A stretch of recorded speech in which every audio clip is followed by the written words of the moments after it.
السلام عليكم ورحمة الله وبركاته.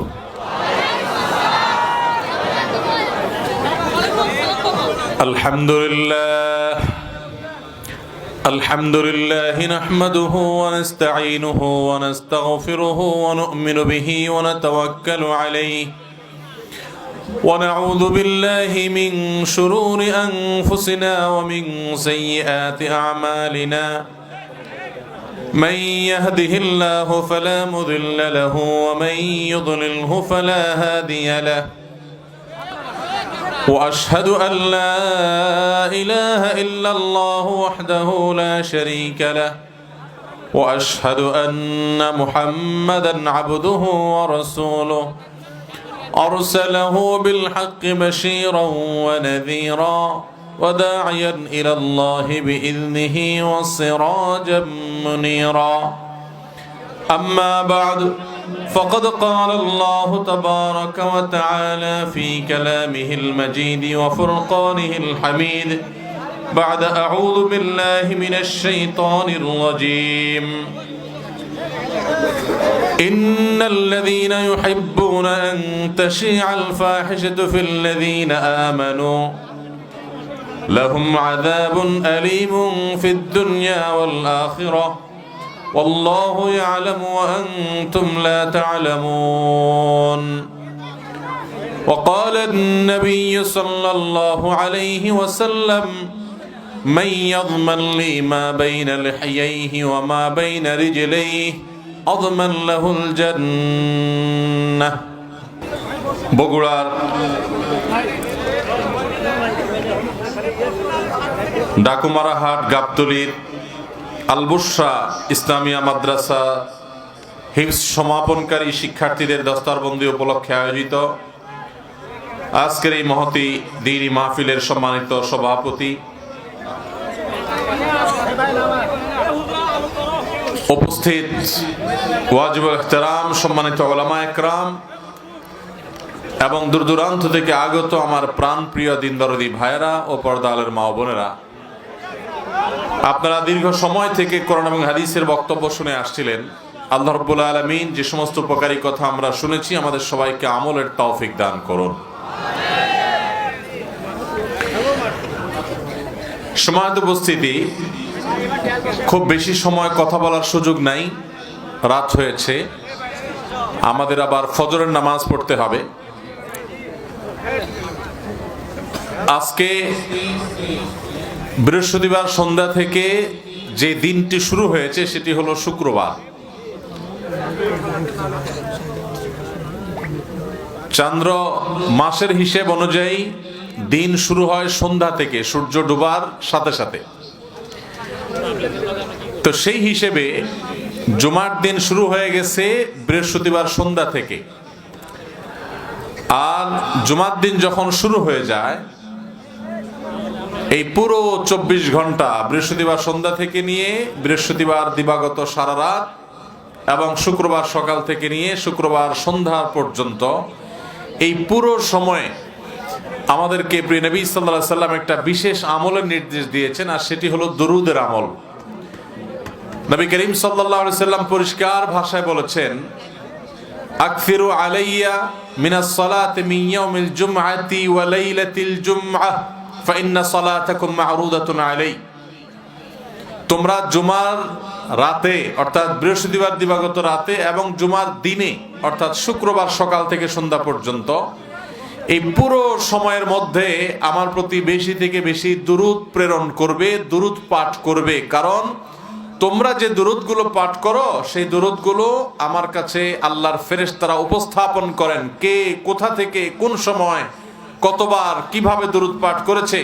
আল্লাহর হাবিব সাল্লাল্লাহু আলাইহি সাল্লামের কাছে বিশেষ নিযুক্ত ফেরেশতা আছেন, তারা এগুলোকে কালেক্ট করে আল্লাহর হাবিবকে জানান যে আপনার অমুক উম্মত পৃথিবীর অমুক প্রান্ত থেকে অমুকের ছেলে অমুকের মেয়ে অমুক, সে আপনার প্রতি দুরূদ প্রেরণ করেছে। এটা নবীজি সাল্লাল্লাহু আলাইহি সাল্লামের সামনে উপস্থাপন করা হয়। এবং যে ব্যক্তি নবীর প্রতি দুরূদ প্রেরণ করে, একবার যদি নবীর জন্য দুরূদ প্রেরণ করে, দুরূদ পাঠ করে, তাহলে আল্লাহ তাআলা ওই পাঠকারী ব্যক্তির উপর 10 বার রহমত নাজিল করে।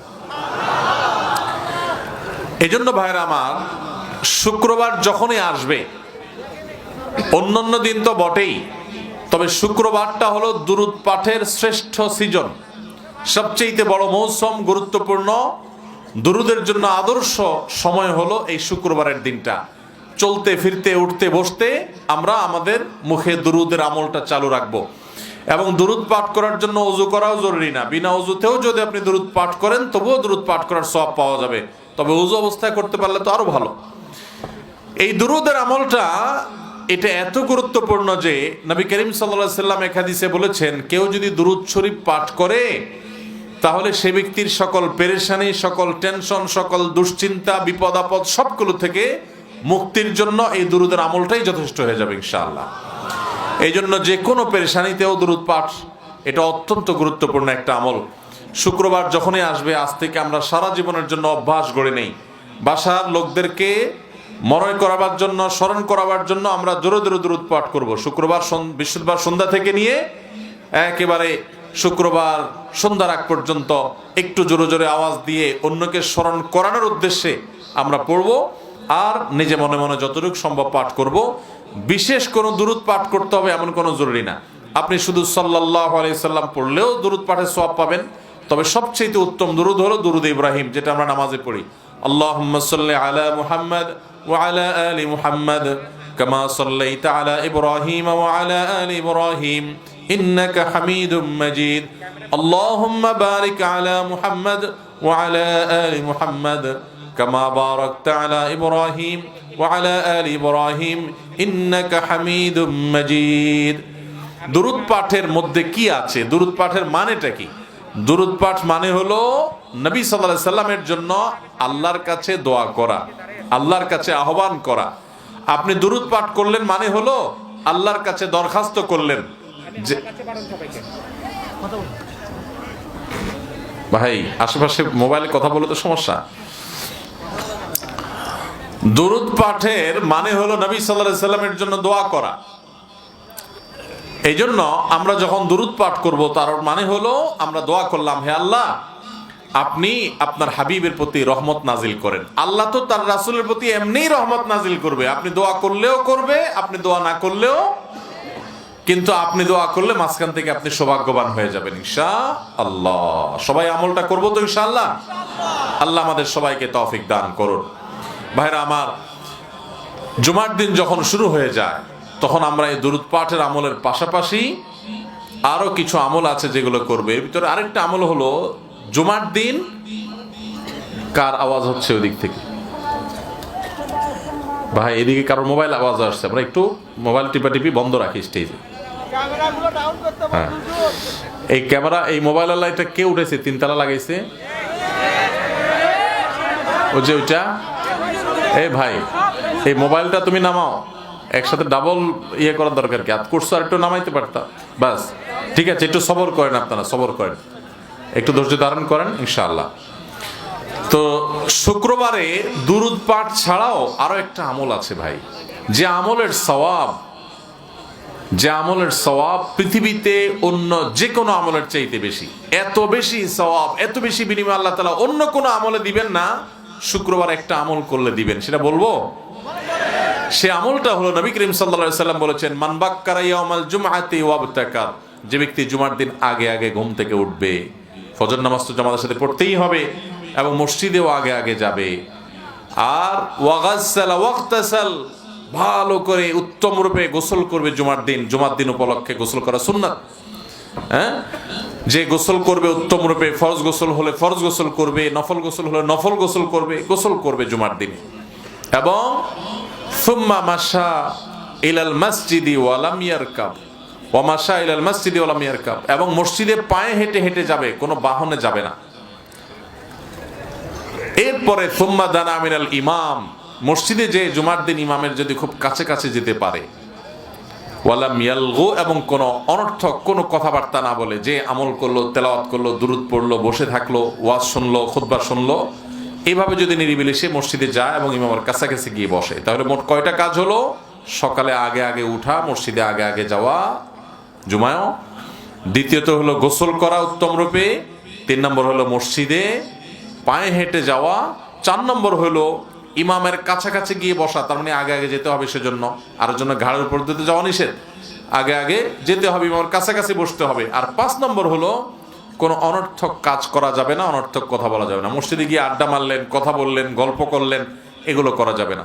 এসব বাদ দিয়ে যদি আপনি মনোযোগের সাথে খুতবা শ্রবণ করেন, এই 5টা কাজ যদি করেন, আবারও বলছি, আগে আগে উঠা, গোসল করা উত্তম রূপে, এবং মসজিদে পায়ে হেঁটে যাওয়া, ইমামের কাছাকাছি গিয়ে বসা অর্থাৎ জুমায়ও আগে আগে যাওয়া, আর এই মসজিদে গিয়ে কোনো অনর্থক কথা কাজ না করা, এই 5টা কাজ যদি কেউ করতে পারে, খুব সহজ 5টা কাজ, এটা যদি কেউ করতে পারে, নবী করিম সাল্লাল্লাহু আলাইহি সাল্লাম বলেছেন ওই ব্যক্তিকে, এই যে মসজিদে বাসা থেকে ঘর থেকে হেঁটে গেল, প্রতিটা কদম, যতগুলো স্টেপ সে নিবে, যতগুলো কদম সে ফেলবে, এই প্রতি কদমের বিনিময়ে, এক এক কদমের বিনিময়ে 1 বছর নফল রোজা রাখলে এবং তাহাজ্জুদ পড়লে যে পরিমাণ সওয়াব পাইতো সে পরিমাণ সওয়াব পাওয়া যাবে। 1 বছর রাত জেগে ইবাদত করা এবং 1 বছর নফল রোজা রাখার সওয়াব পাওয়া যাবে। তাহলে যদি কারো বাড়ি থেকে 100 কদম মসজিদের দূরত্ব হয়, তাহলে সে এই 5টা কাজ করার মাধ্যমে, সহজ 5টা কাজ, আমরা তো এমনিই করি, নিয়ত করি করব এখন থেকে, যে আমি আগে আগে ঘুম থেকে উঠবো, যত দেরিতে ঘুমাই না কেন রাতে, যদি দেরিতে ঘুমানো উচিত না, তারপরও শুক্রবার ফজর আমাকে আগে উঠতে হবে। কারণ জানেন, শুক্রবার ফজরের নামাজ জামাতের সাথে পড়া হলো সারা বছরের, সারা জীবনের সবচেয়ে শ্রেষ্ঠ নামাজ। নবী করিম সাল্লাল্লাহু আলাইহি সাল্লাম বলেছেন, আফদালুস সালাতি সালাতুল ফজর ইয়াউমাল জুমআতি মাআল জামাআ, পুরুষদের জন্য তার সারা জীবনের মধ্যে সবচেয়ে শ্রেষ্ঠ নামাজ হলো জুমার দিনে শুক্রবারের ফজরের নামাজ জামাতের সাথে পড়া। আমরা অনেকেই জুমা পড়ি ঠিকই, কিন্তু ফজরের নামাজ শুক্রবারে আমাদের ঘুমে চলে যায় বা বাসায় পড়ি আমরা। তো এই জন্য এই দিনটাতে এমনিতেই ফজরের গুরুত্ব বেশি, জুমার দিনে আবার ফজরের গুরুত্ব আরো বেশি। এই জন্য শুক্রবারে, যখনই শুক্রবার আসবে, বৃহস্পতিবার রাতে পাক্কা নিয়ত করে, ভালো করে অ্যালার্ম দিয়ে অন্যদেরকে বলে তারপর ঘুমাইতে হবে যে ফোনে আমাকে ডেকে দিবা। তাহলে এই কাজগুলো যদি আমরা করি, আগে আগে ঘুম থেকে উঠি, এবং গোসল তো এমনিই করি, একটু ভালো করে এই নিয়তে করলাম, এবং পায়ে হেঁটে আসবে এই নিয়তে যে সওয়াবটা পাওয়া যাবে, ইমামের কাছাকাছি গিয়ে বসলাম এবং কোনো অনর্থক কথা কাজ করলাম না, আল্লাহ তাআলা প্রতি কদমে 1 বছরের ইবাদতের সওয়াব দান করবেন। অনেক উলামা একরাম বলেছেন, কোরআন এবং হাদিসে শত শত হাজারো আমলের যত ফজিলতের কথা বর্ণিত আছে, এত বিপুল পরিমাণ, এত অল্প সময়ে, এত অল্প পরিশ্রম করে এত বিপুল পরিমাণের সওয়াব, আখিরাতের কারেন্সি, দুনিয়াতে টাকা দিয়ে চলি আমরা, আখিরাতের কারেন্সি সওয়াব, এত বিপুল পরিমাণ সওয়াব পাওয়া যাবে, অন্য আরেকটা আমল পাওয়া যায় না। অতএব এই জুমার দিনে আমলটা করবো তো ইনশাআল্লাহ। আল্লাহ আমাদের সবাইকে তৌফিক দান করুন। ভাইরা আমার, মা বোনরা যারা আছেন, তারা হয়তো মন খারাপ করবেন যে আমরা তো আমল করতে পারবো না। তাদেরকে বলতে চাই, প্রথম কথা হলো, কিছু কিছু আমল আল্লাহ তাআলা পুরুষদেরকে সুযোগ দিয়েছেন, আবার কিছু মহিলাদের জন্য। যেমন মহিলারা যদি হজ করে, তাহলে মহিলাদের হজকে নবী করিম সাল্লাল্লাহু আলাইহি সাল্লাম জিহাদের সমতুল্য বলেছেন, যেটা পুরুষদের জন্য প্রযোজ্য না। আবার মহিলারা যদি সন্তান প্রসব করতে গিয়ে মারা যান, শাহাদাতের মর্যাদা পাবে, যেটা পুরুষ কাজ করতে গিয়ে মরলেই শাহাদাতের মর্যাদা পাবে না। এরকম আরো বহু বিষয় নারীদেরকেও বিশেষত্ব দেওয়া হয়েছে। তারপরও জুমার দিনের এই আমলের সওয়াবটা আমাদের বোনরা, মায়েরাও পেতে পারেন। কিভাবে? নাম্বার 1, তাদের বাসায় যে পুরুষরা আছে, ছেলে আছে, বাবা আছে, ভাই আছে, স্বামী আছে, তাদেরকে উৎসাহ, উদ্বুদ্ধ করে, প্রেরণা দিয়ে এই আমলটা যদি করাইতে পারে, এবং তাদেরকে শিখাই দিলেন, বুঝাই দিলেন, জানাই দিলেন, এবং তাদেরকে উৎসাহ দিয়ে ফজরে উঠাই দিলেন, জুমা আগে পাঠাই দিলেন, বলে দিলেন ঠিকমতো, তাহলে যে ব্যক্তি কোনো ভালো কাজের পথ কাউকে দেখায়, আদ-দাল্লু আলাল খাইরি কাফাইলিহি, তাহলে ওই ব্যক্তি ওই কাজটা করে যে পরিমাণ সওয়াব পাবে, যে কাজটা দেখাইলো তাকে, যে পথটায় পরিচালিত করলো, উদ্বুদ্ধ করলো, সে তাকে বের করে দিল, সাহায্য করলো, তাকে আল্লাহ তাআলা অনুরূপ সওয়াব দান করবেন। আবার সেই সাথে আরেকটা 3 নম্বর করণীয় হলো মা বোনদের, যে এই বিষয়ে অন্যদেরকে জানাজানি করলেন, অন্য পুরুষদের মধ্যে দাওয়াতের কাজ করলেন, পর্দার মধ্যে থেকেই যেভাবে তাদের মধ্যে প্রচার করা সম্ভব, তার মাধ্যমে যত মানুষ আমল করবে ইনশাআল্লাহ তাদের সমতুল্য সওয়াব পাবেন। নাম্বার 4, মা বোনরা এই একই সওয়াব পাওয়ার জন্য তাদের সুযোগ হলো যে তারা যদি নিয়ত করেন যে আল্লাহ, আমি যদি পুরুষ হতাম এবং সুযোগটা আমি নিতে পারতাম তো কোনোভাবে আমি ছাড়তাম না। পাক্কা যদি নিয়ত করে তাহলে আল্লাহ তাআলা ওই মা বোনদেরকে আমলটা না করলেও এই পরিমাণ সওয়াব দান করবেন। কারণ নবী সাল্লাল্লাহু আলাইহি সাল্লাম বলেছেন, মান হাম্মা বিহাসানাতিন ফালাম ইয়ামালহা, কোন ভালো কাজের কেউ প্রতিজ্ঞা করছে কিন্তু করতে পারে নাই কোনো কারণে, আল্লাহ তাআলা তাকে সমান সওয়াব দান করবেন।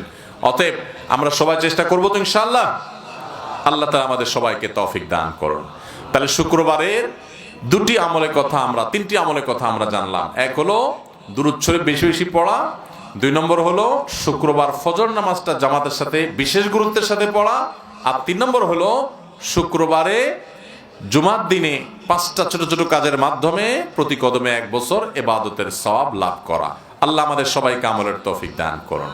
আরেকটা গুরুত্বপূর্ণ আমল আছে, শুক্রবারে সূরা কাহফ তেলাওয়াত করবেন। আরেকটা আছে আসরের পরে দোয়া কবুল হয়। শুক্রবারে একটা সময় আছে দোয়া কবুল হয়, হাদিসে সেটা ফিক্স করা হয় নাই, কিন্তু মুহাদ্দিসরা অনেকেই ধারণা করেছেন সেটি হলো আসরের পরে মাগরিবের আগ পর্যন্ত। যেখানে যে অবস্থা থাকেন ওই অবস্থায় আপনি মনে মনে আল্লাহর কাছে দোয়া শুরু করবেন। আর যদি নিরিবিলি হাত তুলে কেবলামুখী হয়ে আল্লাহর কাছে দোয়া করতে পারেন সেটা আরো ভালো। আল্লাহ তাআলা আমাদের সবাইকে জীবনে যতগুলো আমরা শুক্রবার পাবো সবগুলোকে সর্বোত্তম ব্যবহার করার তৌফিক দান করুন, বলুন আমিন।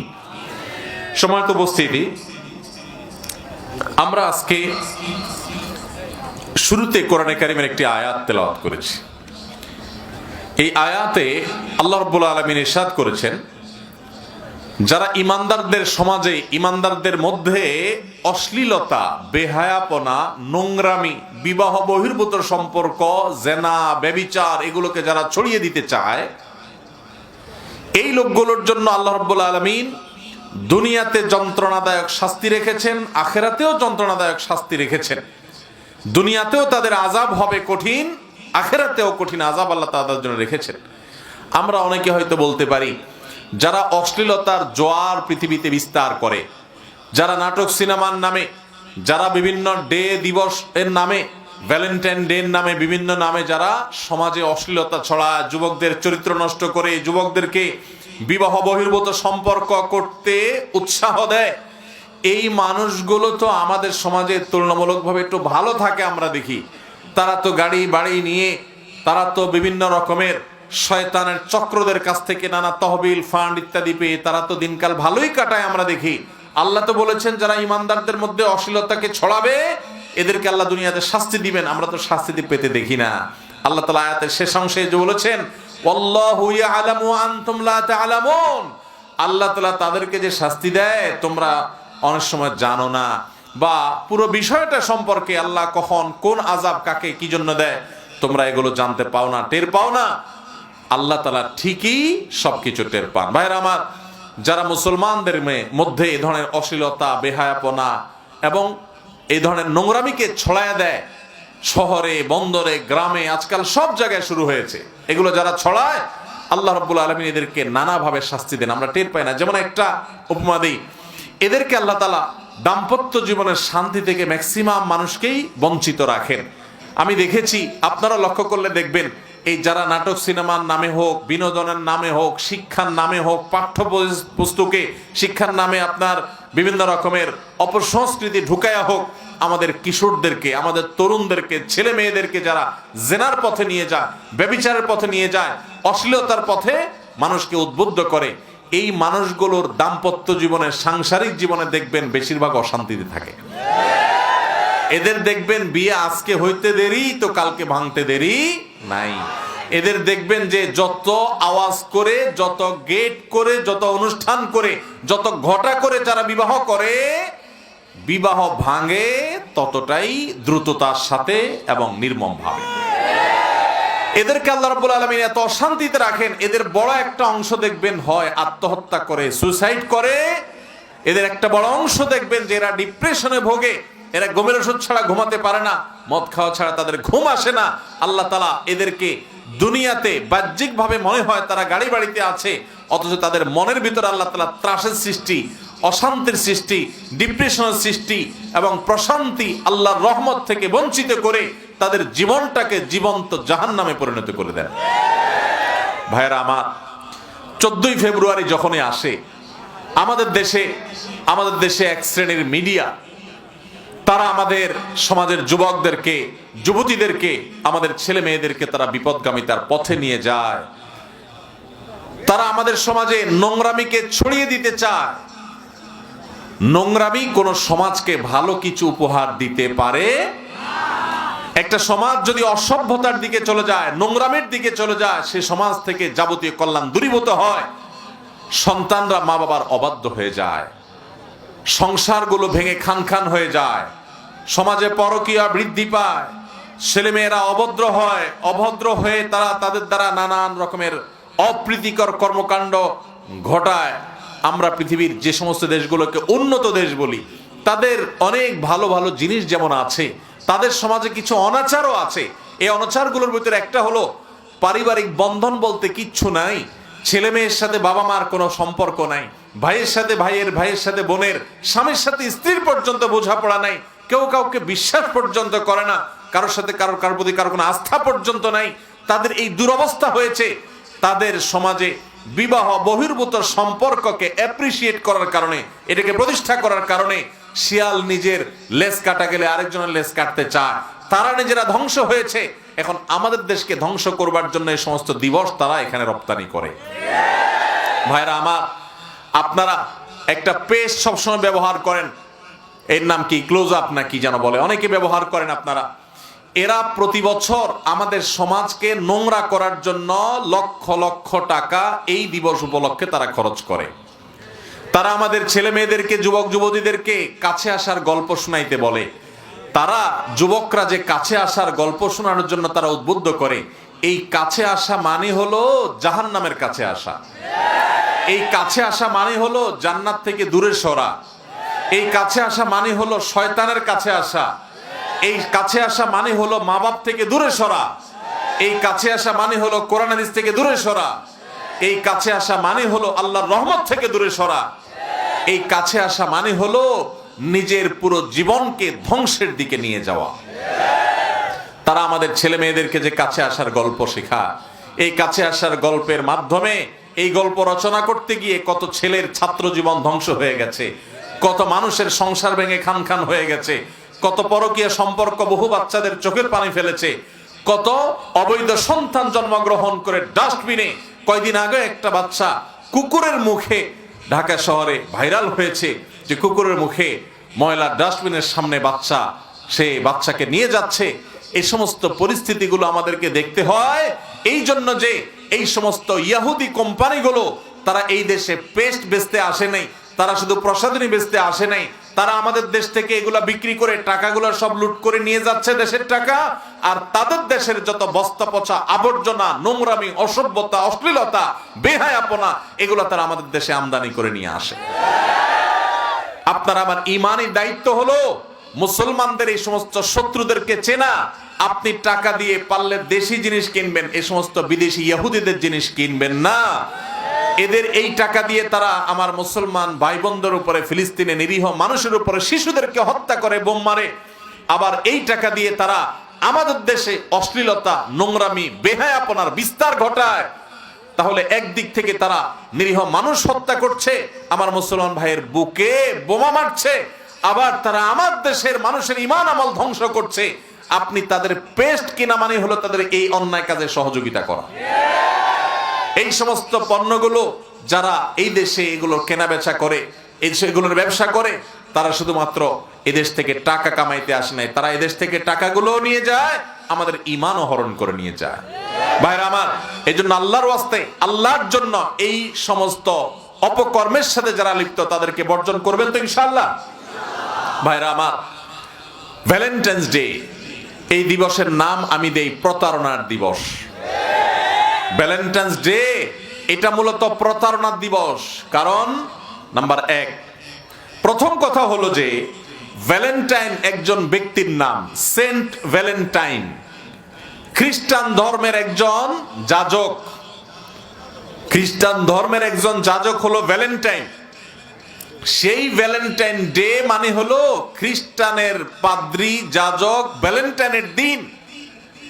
মুসলমানকে দিয়ে সেই দিনটা পালন করানোর জন্য এটার নাম দিয়েছে ভালোবাসা দিবস। ভালোবাসা দিবস হলে তার ইংরেজি কি হওয়ার কথা? লাভ ডে, না? লাভ ডে হওয়ার কথা ছিল, এটার ইংরেজি তো লাভ ডে না, ইংরেজি তো ভ্যালেন্টাইন ডে। ইংরেজি হলো সেন্ট ভ্যালেন্টাইন, সাধু ভ্যালেন্টাইন, হিন্দুদের বাবা পাদ্রী ভ্যালেন্টাইনের দিবস। আর তুমি মুসলমানের ছেলে মেয়েকে এই দিবসটা গিলানোর জন্য, খাওয়ানোর জন্য, পুশ করানোর জন্য, তাদেরকে এই দিবসে নামানোর জন্য নাম দিছো ভালোবাসা দিবস। ভাইরা আমার, হিন্দুরা সরস্বতী পূজা করে, এটা তাদের ব্যাপার, তাদের ধর্মীয় কাজ তারা করে। তাদের সরস্বতী পূজাকে যদি কেউ শিক্ষা দিবস নাম দিয়া মুসলমান ছেলে মেয়েদেরকেও সেটা করতে বলে, এই কাজটা যেরকম প্রতারণা হবে, এটা যেরকম জঘন্য হবে, এটা যেরকম 2 নম্বরই হবে, ঠিক একইভাবে সেন্ট ভ্যালেন্টাইন্স ডে কে ভালোবাসা দিবস বললে সেটাও একই রকমের প্রতারণা হবে, গুনাহ হবে, অবিচার হবে। এই সহজ একেবারে সরল কথাটা আমাদের দেশের অনেক মানুষ বুঝতে পারছে না। ও যুবক, তুমি ভ্যালেন্টাইন্স ডে পালন করছো, তুমি কি জানো তুমি একটা খ্রিস্টান ধর্মের ধর্মীয় দিবস পালন করতেছো? নবী করিম সাল্লাল্লাহু আলাইহি সাল্লাম বলেছেন, মান তাশাব্বাহা বিকওমিন ফাহুয়া মিনহুম। যে ব্যক্তি কোন জাতির সাথে সাদৃশ্য গ্রহণ করবে সে তাদের দলে অন্তর্ভুক্ত হয়ে যাবে। তুমি তোমার ঈমান নিয়ে ছিনিমিনি খেলছো, তুমি তোমার যৌবনের ভাবালুতা হারিয়ে গিয়ে তুমি তোমার ঈমানকেও যে হারিয়ে ফেলছো, তুমি সেটা টেরও পাচ্ছ না। খ্রিস্টানদের ধর্মীয় একটা দিবসকে গোটা পৃথিবীর মুসলমানদের মধ্যে গিলানোর জন্য, মুসলমানদের মধ্যে পুশ করার জন্য, অন্য ধর্মের মানুষদেরকে দিয়ে করানোর জন্য কত বড় একটা প্রতারণা করা হয়েছে যে দিবসের মূল নাম হলো ভ্যালেন্টাইন্স ডে, ওইটার নাম দিয়েছে কি ভালোবাসা দিবস। এটা কি ভালোবাসা দিবস না ভ্যালেন্টাইন্স ডে? কি বলেন, ভ্যালেন্টাইন্স ডে না ভালোবাসা দিবস? Valentine's day. এই ভ্যালেন্টাইন্স ডে, এটাকে ভ্যালেন্টাইন ডে বলবেন, কখনো ভালোবাসা দিবস বলবেন। এটাকে ভালোবাসা দিবস বলাটা ভালোবাসার অপমান। এটাকে ভালোবাসা দিবস বললে ভালোবাসার কি হবে? পৃথিবীর সবচেয়ে পবিত্র ভালোবাসা, সবচেয়ে পবিত্র ভালোবাসা হলো বান্দা তার আল্লাহকে ভালোবাসে। বান্দা তার কেন ভালোবাসে? কারণ আল্লাহ আমাকে সৃষ্টি করেছেন, আল্লাহ আমার রব, পালনকর্তা, তিনি আমার রিজিক দাতা, তার হাতে আমার জীবন মরণ, তিনি আমাকে সুস্থ সবল করেছেন, তিনি আমাকে মানুষ হিসেবে সৃষ্টি করেছেন, অতএব তাকে আমি ভালোবাসবো। এই ভালোবাসা হলো সবচেয়ে পবিত্র ভালোবাসা। এরপর মানুষের সবচেয়ে গুরুত্বপূর্ণ এবং পবিত্র ভালোবাসা হলো সন্তানের সাথে মা বাবার ভালোবাসা। মা বাবা সন্তানকে, সন্তান মা বাবাকে ভালোবাসে কি বাসে না? স্বামী স্ত্রী একে অন্যকে ভালোবাসে কি বাসে না? এগুলো হলো পবিত্র ভালোবাসা। আর বিবাহ বহির্ভূত, বিবাহ ছাড়া ছেলে মেয়ে পরস্পরকে তথাকথিত ভালোবাসার নামে যে 2 নাম্বারই করে, এটা ভালোবাসার নামে কলঙ্ক। ঠিক ঠিক বলা যুবকরা তলে তলে যদি এই কাজ করে, তাহলে কিয়ামতের ময়দানে ফেরেশতারা বলবে মায়েরও ঠিক, এটাও ঠিক। মাহফিলে ঠিক ছাড়া কিচ্ছু নেই। বুঝে ঠিক না, না বুঝে ঠিক। আল্লাহ আমাদেরকে বুঝে ঠিক বলার তৌফিক দান করুন। যুবক ভাই, যৌবন জীবনে একবারই আসে, একবারই আসবে, 2 বার আসবে না। 1 টাইম, একবার শুধু আসবে। সুযোগ আছে, এটাকে তুমি চাইলে সৎ পথে ব্যবহার করতে পারো, চাইলে এই 2 নম্বর পথে ব্যবহার করতে পারো। 2 নম্বর পথে যদি ব্যবহার করো, মরা লাগবে না, মরার পরে শাস্তিটা তো পরের বিষয়। দুনিয়াতে তুমি এটার জন্য অক্ষরে অক্ষরে তোমার প্রায়শ্চিত্ত করা লাগবে। একসময় তখন তোমার এই অপরাধগুলোর কথা যখন স্মরণ হবে, অপরাধ বোধের একটা অদৃশ্য দাহন আছে, অদৃশ্য একটা জ্বালা আছে, এটা তোমাকে জ্বালিয়ে শেষ করবে। যেটাকে তুমি ভালোবাসা বলছো, এটা তোমার যন্ত্রণা হবে এবং তোমাকে দুনিয়াতে যন্ত্রণা দিবে, আখেরাতে জাহান্নামের শাস্তি তো আছেই। যৌবনকাল আল্লাহ তাআলা তোমাকে একবার দিয়েছে, এই যৌবনকালে পারলে একটু ভালো কাজ করো। রাস্তাঘাটগুলো ভেঙে গেলে সেগুলো কয়েকজন যুবক মিলে ঠিক করে দাও, কালভার্টটা ঠিক করে দাও, একটা সাঁকো তৈরি করে দাও, গরিব মানুষের উপকার করো, কোনো অভাবী মানুষের সাহায্য করো, বিপদগ্রস্ত মানুষের হাত ধরে টেনে উঠাও। তোমার যৌবনকালে ভালো কিছু করো, তাহলে বৃদ্ধ হওয়ার পর তোমার ভালো লাগা কাজ করবে যে আমি যৌবনকাল থেকে ভালো কিছু কাজ করতে পেরেছি। চেষ্টা করবো না ইনশাআল্লাহ? তো এই ভ্যালেন্টাইন্স ডে কে আমি প্রতারণা দিবস বলেছি কেন? একটা কারণ বলেছি, যে দিবসের নাম হলো সাধু ভ্যালেন্টাইন্স ডে, খ্রিস্টানদের যাজক ভ্যালেন্টাইনের দিবস, ধর্মীয় দিবস তাদের, সেটাকে বলা হচ্ছে ভালোবাসা দিবস। অন্যদেরকে খাওয়ানোর জন্য নাম পাল্টায় দিয়া 2 নম্বর করে ভুল অনুবাদ করে এই দিবসটা গিলানো হচ্ছে, যাতে করে অন্যরাও এই দিবসটা গ্রহণ করে। এটা একটা প্রতারণা। প্রতারণা নম্বর 2, এটাকে ভালোবাসা দিবস যে বলা হচ্ছে, এটা আসলে যদি ভালোবাসা দিবস হতো তাহলে মানুষের সবচেয়ে বেশি ভালোবাসা হয় মা বাবার সাথে, তাই না? এরপর ভাই বোন আছে, স্বামী স্ত্রী আছে, পরস্পরের ভালোবাসাগুলো হয়। এই 14ই ফেব্রুয়ারি সেন্ট ভ্যালেন্টাইন্স বা সাধু যাজক ভ্যালেন্টাইন দিবস উপলক্ষে কোন ছেলে তার মাকে যা বলে, মা আজকে তো ভ্যালেন্টাইন ডে, আমি তোমাকে অনেক ভালোবাসি মা, বলবে? মা যদি একটু সচেতন হয়, এগুলো বুঝে যে এই বদমাইশি চলে এই দিনে, তাহলে একেবারে 2 গালে 2টা বসাই দিবে না? বলবে, বেয়াদব, এই 2 নম্বর দিবসে তুই আমারে ভালোবাসা জাহির করতে আসছস। তার মানে সবাই জানি আমরা এই দিবসটা হলো 2 নম্বর ভালোবাসা দিবস। কোন ভালোবাসা দিবস? এই দিবসটা হলো অলিতে গলিতে চুরিদারি করে যে ভালোবাসার নামে বদমাইশি করা হয় সেই দিবস। এটা সমাজের পশুদের যেরকম কোনো বাইন্ডিংস নাই, মানুষের সাথে পশুদের কিছু পার্থক্য আছে। পশুরাও খায়, আমরাও খাই, তারাও ঘুমায়, আমরাও ঘুমাই, তারাও শারীরিক সম্পর্ক করে, মানুষও করে, কিন্তু কিছু পার্থক্য আছে। পশুরা পোশাক মেনটেন করে না, মানুষ পোশাক মেনটেন করে। যে মানুষ পোশাক মেনটেন করে না, পোশাক খুলে ফেলতে চায়, কমায় ফেলতে চায়, এই মানুষ মূলত পশু হতে চায়। ঠিক একইভাবে যে মানুষগুলো বিবাহ বহির্ভূত সম্পর্ককে স্বাভাবিক করতে চায়, তারা মানুষকে পশু বানাতে চায়। অতএব এই দিবসটাকে যে ভালোবাসা দিবস বলা হচ্ছে, এটা যদি সত্যি ভালোবাসা দিবস হতো, তাহলে মা ছেলে, বাপ মেয়ে বা সন্তানের সাথে বাবা মার ভালোবাসা কেন এই দিনে আদান প্রদান হয় না? কেন ভাই বোনের ভালোবাসার আদান প্রদান হয় না? কেন বৈধ লিগ্যাল ভালোবাসাগুলো আদান প্রদান হয় না? সব 2 নম্বর ভালোবাসা আদান প্রদান কেন হয়? এখান থেকে বোঝা যায় যে এই দিনে যে ভালোবাসার কথা বলা হয়, সেই ভালোবাসা ভালোবাসা নয়, এটা ভালোবাসার নামে ভণ্ডামি। এটা হলো মেয়েদেরকে পটায়া পুটায়া ছেলেরা বদমাইশি করা, হারামে লিপ্ত হওয়া, আর ছেলেদেরকে পটায়া পুটায়া মেয়েদের চটপটি ফুচকার চাইনিজ খাওয়ার ধান্দা। এটার নাম ভালোবাসা? ভালোবাসা, আসল ভালোবাসা হলো স্বামী তার স্ত্রীকে, স্ত্রী তার স্বামীকে ভালোবাসা দিলে। এই জন্য স্বামী স্ত্রীর মধ্যকার ভালোবাসা এত পবিত্র যে সেখানে দুর্ঘটনা ঘটে কালে ভদ্রে, আর এই বিবাহ বহির্ভূত যে এই বদমাইশি, এই 2 নম্বরই এই খারাপ কাজ। বদমাইশি মানে হলো খারাপ কাজ। এই যে খারাপ কাজ, বদমাইশি আমরা বাংলা বলি, এটা ফার্সি শব্দ বদমাইশি, এখান থেকে। এই বদমাইশি মানে হলো খারাপ কাজ, অন্যায় কাজ। এই যে খারাপ কাজ, এই খারাপ কাজগুলো যারা করে, এই খারাপ কাজ করা মানুষগুলো দেখবেন যে এরা একে অন্যকে প্রতারিত করে। যেটা আরেকটারে বলতেছে, তোমাকে আমি ভালোবাসি, প্রেম করি, এই ছাড়া তোমার ছাড়া বাঁচবো না, হান করব, তান করব, এগুলোর 99% হলো চিটারি। জাস্ট টাইম পাস করা, ওরে ধোকা দেওয়া, প্রতারণা করা, কয়দিন পরে ঠিকই তার পথ সে ধরে।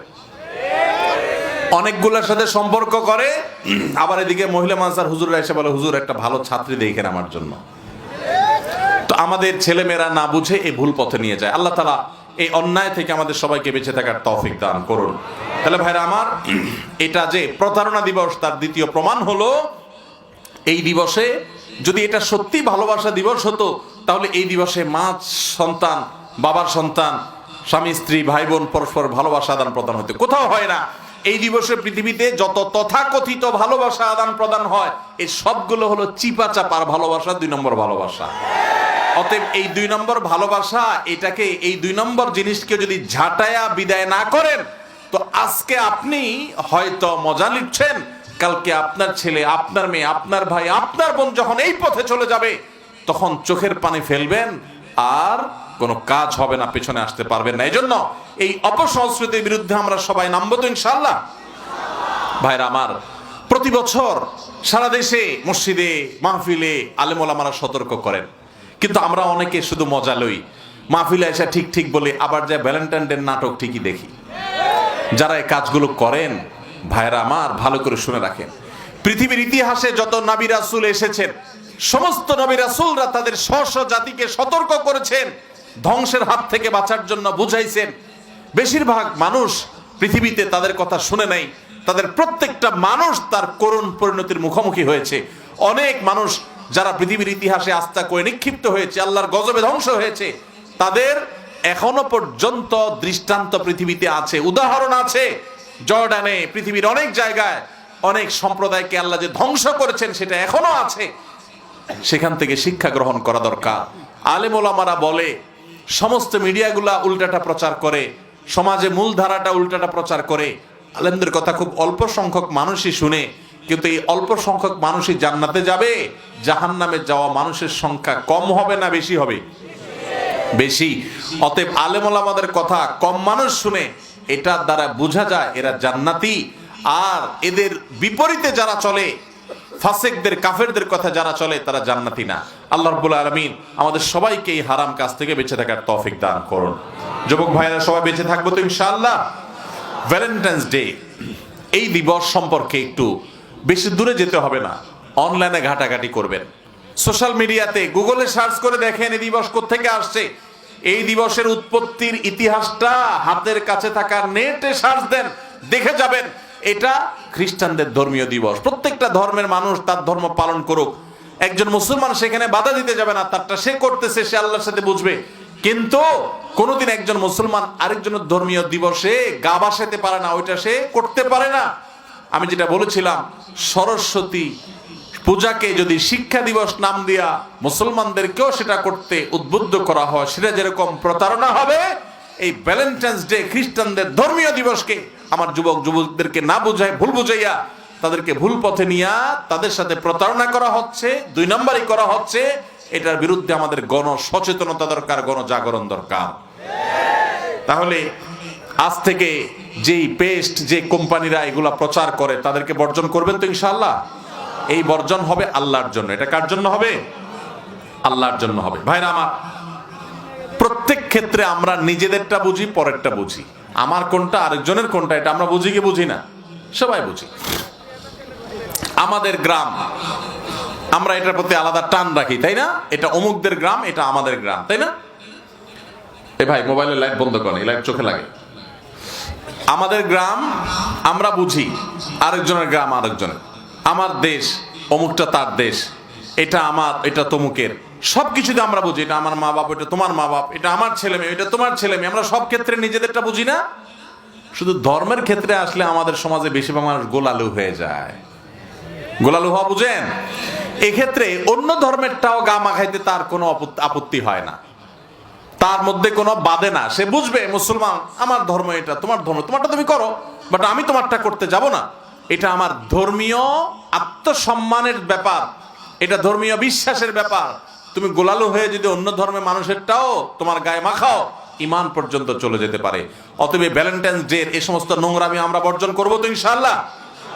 আল্লাহ তাআলা আমাদের সবাইকে ভ্যালেন্টাইন্স ডে নামক এই প্রতারণার দিবসের প্রতারণা থেকে বেঁচে থাকার তৌফিক দান করুন। যারা আমাদের যুবক যুবতীদেরকে কাছে আসার গল্প শোনাইতে বলে, কাছে আসার পরের গল্পটা কিন্তু তারা আর শোনাইতে বলে না। কাছে আসার পরের গল্প আছে না নাই? কাছে আসার গল্প রচনা করতে গিয়ে কত সন্তান পড়ালেখার দূরে চলে গেছে, আছে না নাই? কত মানুষ কাছে আসার গল্প রচনা করতে গিয়ে নিজের ছেলে মেয়ে স্ত্রী রেখে পরকীয়ার পথে চলে গেছে, আছে না নাই? কাছে আসার গল্প রচনা করতে গিয়ে কত ছেলে মেয়ে আত্মহত্যার দিকে চলে গেছে, আছে না নাই? কাছে আসার গল্প রচনা করতে গিয়ে কত ছেলে মেয়ে, কত মানুষ মা বাবার অবাধ্য হয়ে গেছে, আছে না নাই? কাছে আসার গল্প রচনা করতে গিয়ে কত মানুষের চরিত্র নষ্ট হয়েছে।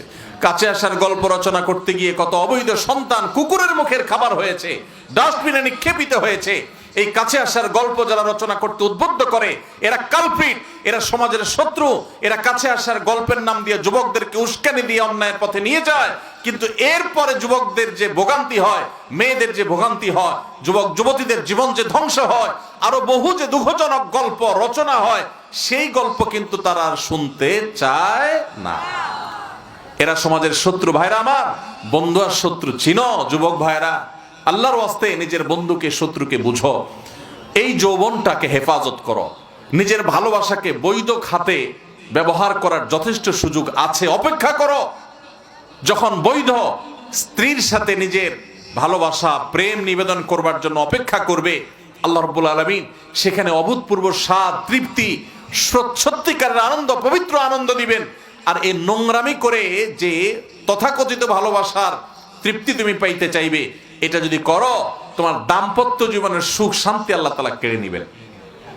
তখন বৈধ ভালোবাসার সময় তোমার ভালোবাসার পুঁজিতে টান খাবে, কারণ তুমি তো অজাগায় কুজাগা ভালোবাসা বিলাই বেড়াইছো। আল্লাহ তাআলা আমাদের সবাইকে অন্যায় থেকে বেঁচে থাকার তৌফিক দান করুন। সবাই চেষ্টা করবো তো ইনশাআল্লাহ। নবী করিম সাল্লাল্লাহু আলাইহি ওয়াসাল্লাম বলেছেন, মান ইয়াদমান লিমা বাইনা লিহিয়াইহি ওয়া মা বাইনা রিজলাইহি আদমান লাহুল জান্নাহ।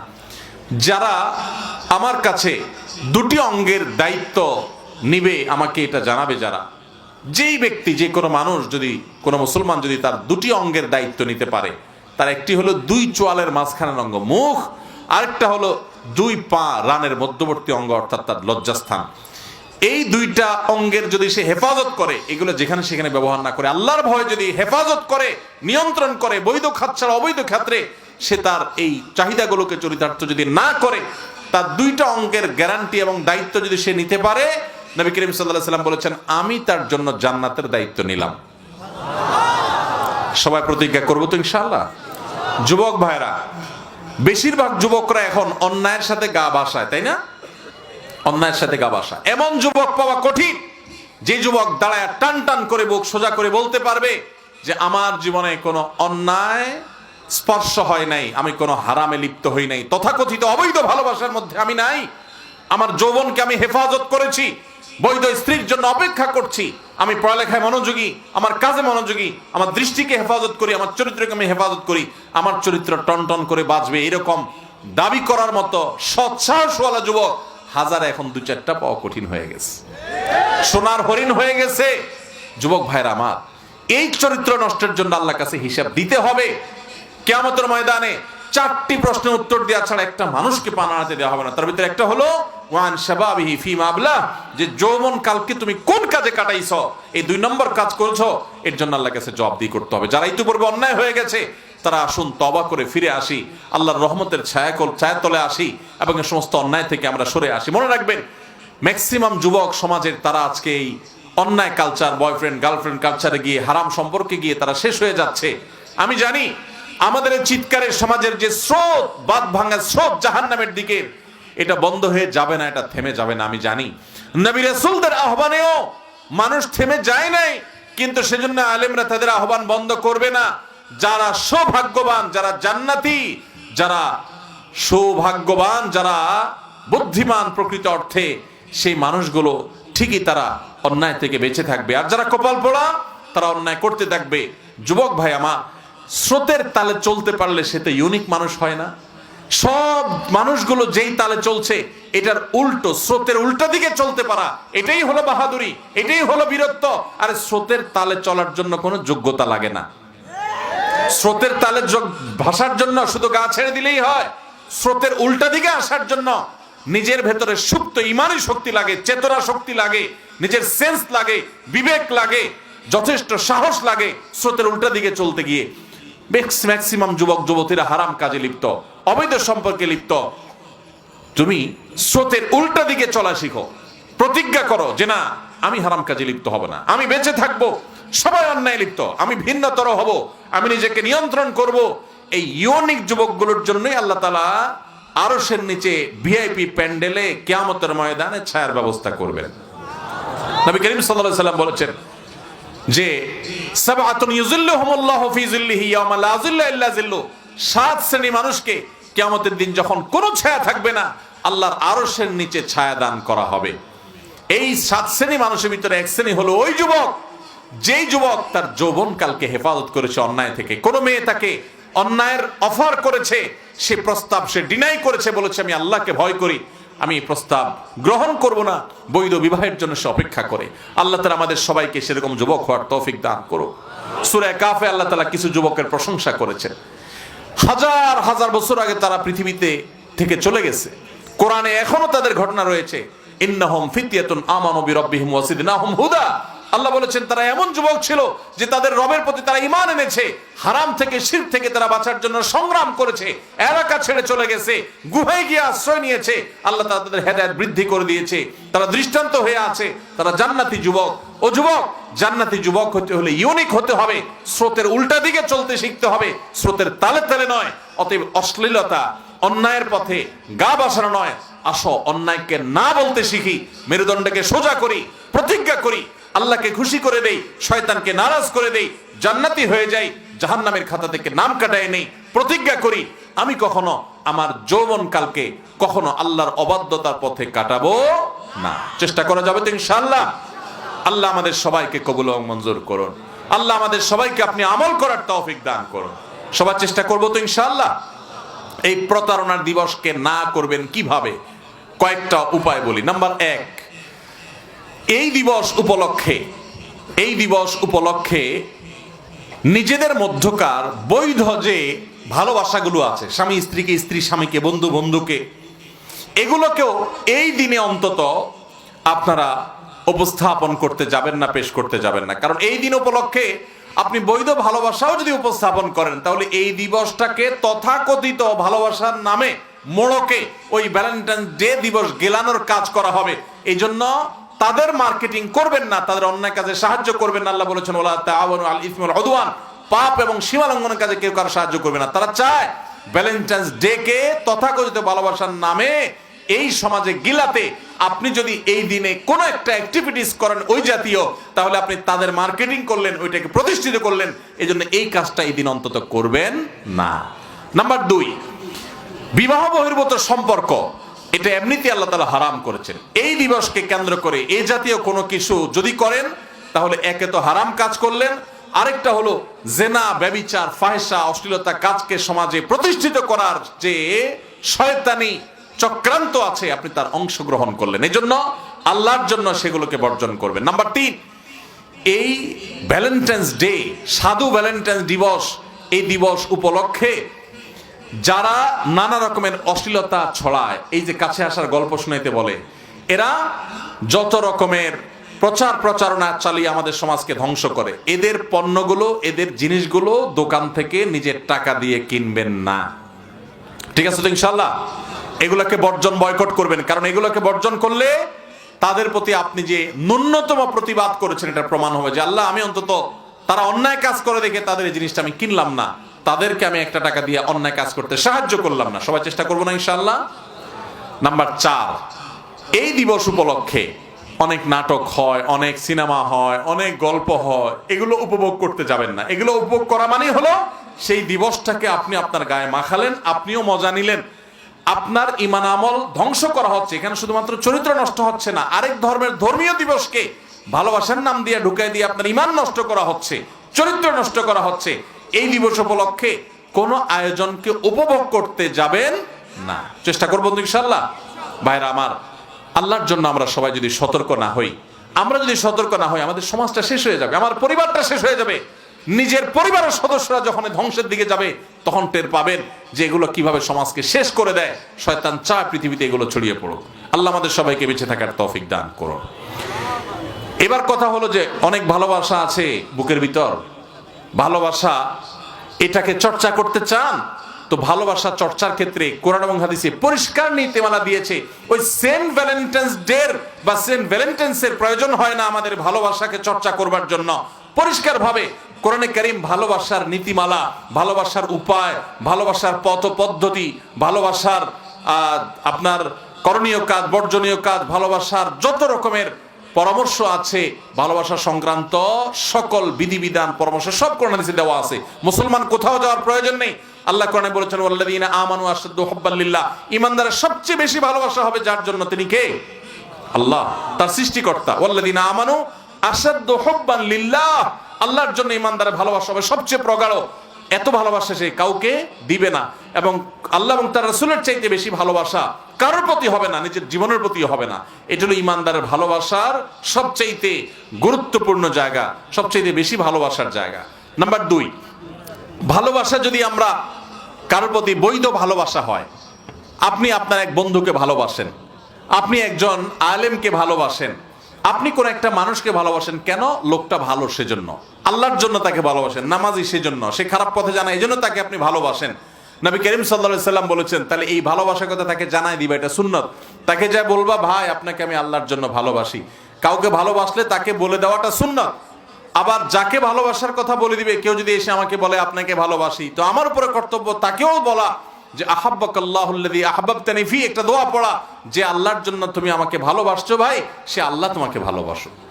ইসলামে কত পবিত্র ভালোবাসার দিক নির্দেশনা দেওয়া আছে, ভালোবাসার টিপস দেওয়া আছে। কারোর প্রতি ভালোবাসার সৃষ্টি করতে চান, বৈধ ক্ষেত্রে আপনার স্ত্রীর প্রতি, আপনার আত্মীয় স্বজনের প্রতি, আপনার টিচারের প্রতি, প্রতিবেশীর প্রতি, মা বাবার প্রতি ভালোবাসা বাড়াতে চান, নবী সাল্লাল্লাহু আলাইহি ওয়াসাল্লাম শিক্ষা দিয়েছেন কয়েকটা পদ্ধতি। নাম্বার 1, সালামের প্রচলন বেশি বেশি করে দিবেন। কিসের প্রচলন? সালাম বেশি বেশি দিলে মানুষের মধ্যে সম্প্রীতি তৈরি হয়। কারোর সাথে দূরত্ব আছে, দূরত্ব কমাতে চান, বেশি বেশি সালাম দেন, দেখবেন সম্প্রীতি তৈরি হয়েছে। 1 নাম্বার 2, উপহার, উপঢৌকন আদান প্রদান, হাদিয়া, ছোট হোক বড় হোক, বেশি হোক কম হোক, যেটাই পারেন উপহার আদান প্রদান করলে মানুষের মধ্যে ভালোবাসা সৃষ্টি হয়। নাম্বার 3, ভালোবাসার জন্য আল্লাহ তাআলার কাছে একটা দোয়া আছে, ভালোবাসার দোয়া শিখিয়ে দিব। নবী করিম সাল্লাল্লাহু আলাইহি সাল্লামের শেখানো দোয়া, দোয়াটা হলো আল্লাহুম্মা ইন্নী আসআলুকা হুব্বাক, আল্লাহ আপনার কাছে আমি আপনার ভালোবাসা চাই, আপনার প্রতি যেন আমার ভালোবাসা তৈরি হয় সেটা আমি চাই। ওয়া হুব্বা মান ইউহিব্বুক, আল্লাহ আপনাকে যারা ভালোবাসে সেই মানুষগুলোর প্রতি যেন আমার ভালোবাসা হয় সেটাও আমি চাই। ওয়া হুব্বা আমালিন ইউবাল্লিগুনি আও ইউকাররিবুনি ইলা হুব্বিক, আর আল্লাহ এমন ভালোবাসা চাই যেই ভালোবাসা আপনার প্রতি, আপনার এমন কোন আমলের প্রতি ভালোবাসা চাই যে আমলটা আপনার কাছে নিয়ে যাবে, আমাকে আপনার নৈকট্যপ্রাপ্ত বান্দাদের কাতারে শামিল করবে, সেরকম আমলের প্রতি আমার জন্য ভালোবাসা হয়, টান হয়, সেটা চাই। তাহলে আল্লাহ আপনার কাছে আপনার ভালোবাসা চাই, আপনার প্রিয় মানুষদের ভালোবাসা চাই, সে আমলে ভালোবাসা চাই যে আমল করলে আপনার কাছে যেতে পারবো। আল্লাহুম্মা ইন্নী আসআলুকা হুব্বাক ওয়া হুব্বা মান ইউহিব্বুক ওয়া হুব্বা আমালিন ইউকাররিবুনি ইলা হুব্বিক। আল্লাহ তাআলা আমাদের সবাইকে সঠিক এবং সুন্নাহ সম্মত উপায়ে বৈধ ক্ষেত্রে আমাদের ভালোবাসাগুলোকে আল্লাহ জাহির করার তৌফিক দান করুন। ভাইরা আমার, ইমানদারের ভালোবাসাও মূল্যবান, যেখানে সেখানে খরচ করার জিনিস না। আপনার বুকের ভেতরকার এই ভালোবাসা বৈধ ক্ষেত্রে দিতে হবে, অন্যায় ক্ষেত্রে দিবেন কিয়ামতের ময়দানে তার জন্য জবাবদিহি করতে হবে। অতএব সেন্ট ভ্যালেন্টাইন্স ডে, এই সাধু ভ্যালেন্টাইন দিবস খ্রিস্টানদের, এটা আমরা মুসলমানরা কখনো গ্রহণ করব না। যারা করে তাদেরকে বোঝাবো। আল্লাহ তাআলা আমাদের সবাইকে এই গুনাহ থেকে, অন্যায় থেকে বেঁচে থাকার তৌফিক দান করুন। জাযাকুমুল্লাহ খাইর ওয়া আখিরু দাওয়ানা আনিল হামদুলিল্লাহি রাব্বিল আলামিন। ভাই, অনেক প্রশ্ন আছে কিন্তু সময় আমার হাতে খুব বেশি নাই, রাত অনেক হয়েছে। আমরা অল্প 10 থেকে 15 মিনিটের মধ্যে চেষ্টা করি, সর্বোচ্চ 20 মিনিটের মধ্যে আমরা প্রশ্ন উত্তর দিয়ে যতটুকু সম্ভব হয় শেষ করার। বাকি প্রশ্নগুলো ইনশাআল্লাহ আমরা নিয়ে যাব আমাদের লাইভ অনুষ্ঠানে বা অন্য কখনো আমরা ইনশাআল্লাহ চেষ্টা করবো দেয়া। ক্যামেরাম্যানরা বসে যান, জলদি বসে যান, মানুষের ডিস্টার্ব করবেন না। বিসমিল্লাহ। প্রথম প্রশ্ন, রেলের জায়গায় ওয়াকফ করা নাই, সেই মসজিদে জুমার নামাজ সহ অন্যান্য নামাজ পড়া যাবে কিনা? ভাইরা আমার, রেলের জায়গা তো সরকারি জায়গা, এটা ওয়াকফ করবে কে? এটা সংশ্লিষ্ট কর্তৃপক্ষ, এই জায়গা যাদের তত্ত্বাবধানে সেই অথরিটি যদি মসজিদের জন্য জায়গা দেয় তাহলে এটা মসজিদ। আর সেটা যদি না হয় তাহলে এটা আপনার নিচের কোনো দায়িত্বশীল অথবা যার এটা দান করার অথরিটি নাই সেরকম কেউ বলে দিল আর মসজিদ হয়ে গেল, এরকম না ব্যাপারটা। তবে অস্থায়ী এরকম কোনো নামাজের ঘর, নামাজের জায়গা যদি সংশ্লিষ্ট কর্তৃপক্ষ তাদের কাছ থেকে বরাদ্দ হয়, পাওয়া যায়, তাহলে সেখানে নামাজ পড়তে কোনো অসুবিধা নেই। এমনকি জুমা পড়লেও জুমা আদায় হয়ে যাবে।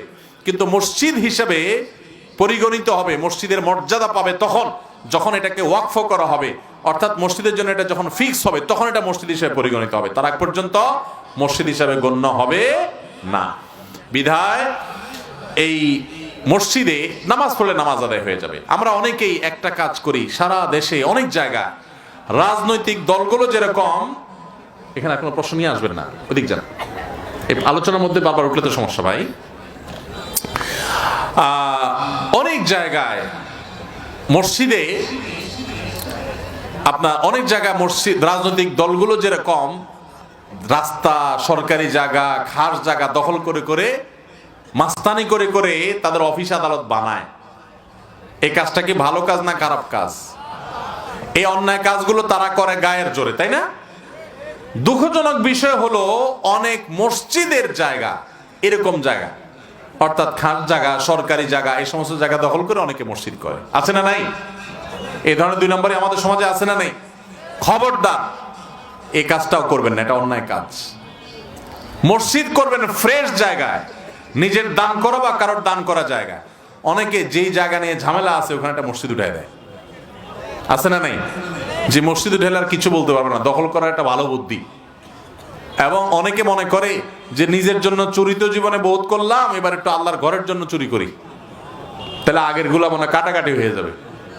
আল্লাহ তাআলা মায়ের আরো ডাবল দেওয়ার সম্ভাবনা আছে।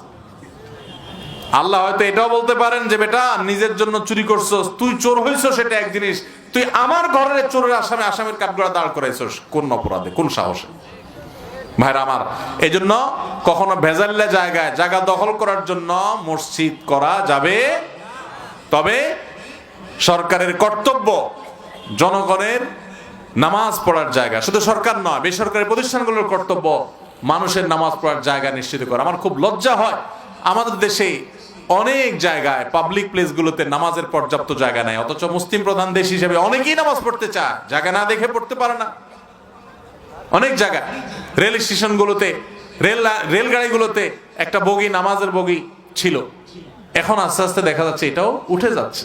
এটা খুব দুঃখজনক, এটা তাদের কর্তব্য, তো সেটা তাদের করা উচিত। কিন্তু তাই বলে আমরা অন্য মানুষের জায়গা দখল করে মসজিদ বানানো জায়েজ হবে না। হ্যাঁ, কেউ যদি ব্যবহার করতে দেয় তাহলে সেক্ষেত্রে সেখানে সাময়িকভাবে নামাজ পড়া যাবে।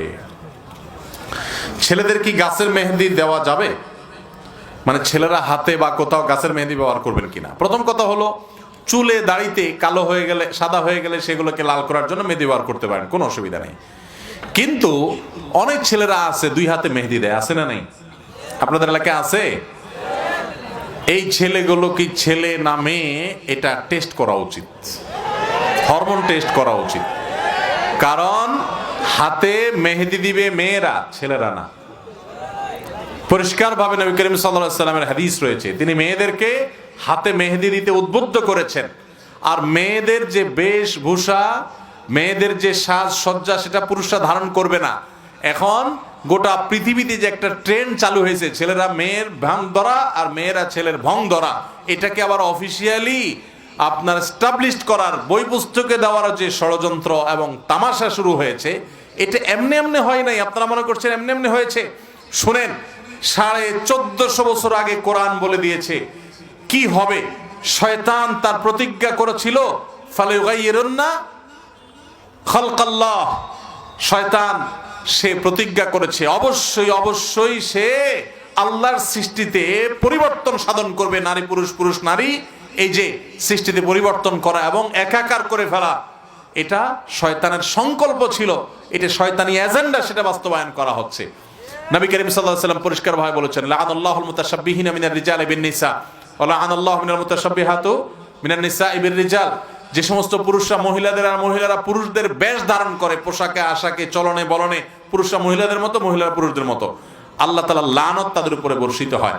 যদি কোনো পুরুষ অন্য পুরুষের প্রতি টান থাকে, মহিলা মহিলার দিকে টান থাকে, তাহলে এটা মানসিক রোগ, এটা ট্রিটমেন্ট করতে হবে। এটাকে, রোগটাকে অ্যাপ্রিসিয়েট করা যাবে না, ট্রিটমেন্ট করলে এটা সমাধানযোগ্য বিষয়।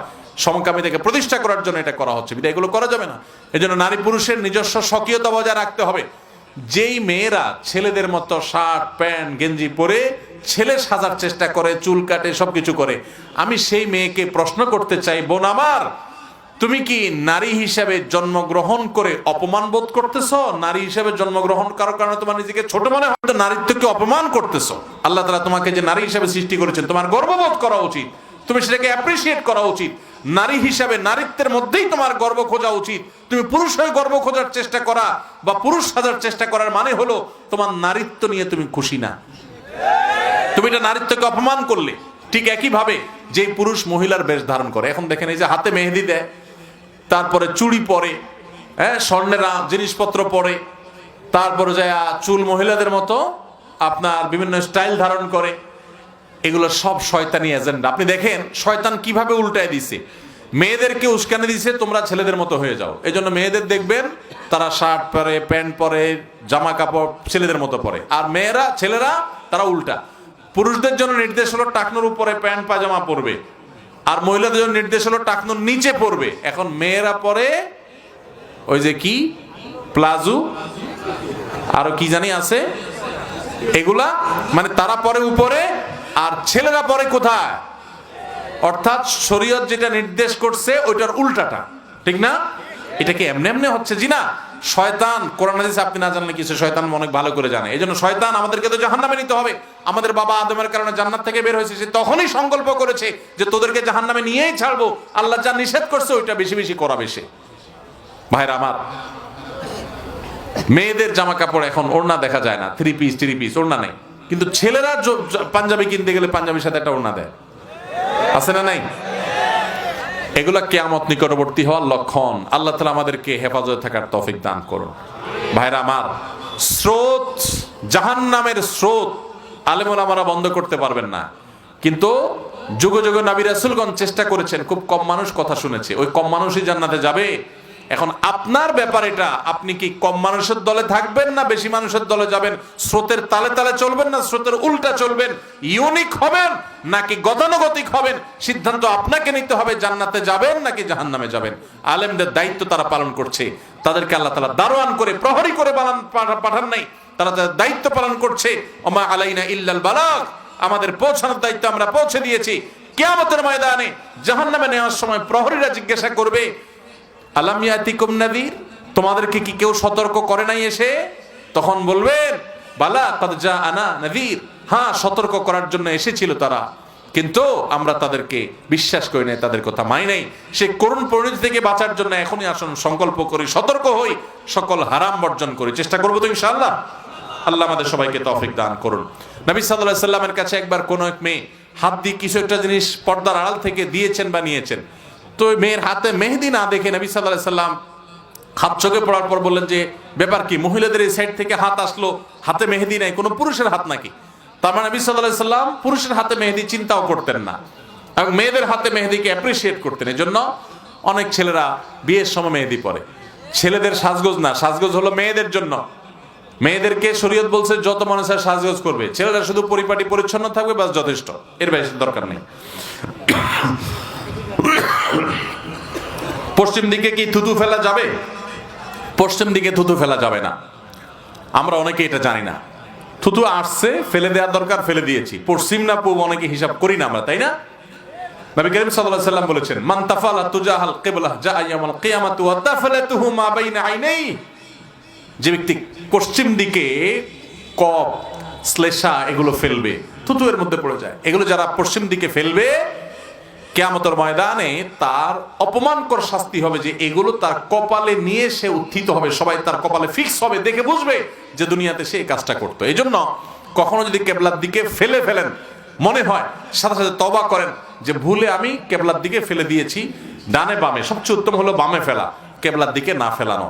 এটা উত্তম এবং এটাই করণীয়, না হলে গুনাহ হবে। এই জন্য আমরা যথাসম্ভব কেবলার দিকে থুতু ফেলবো না।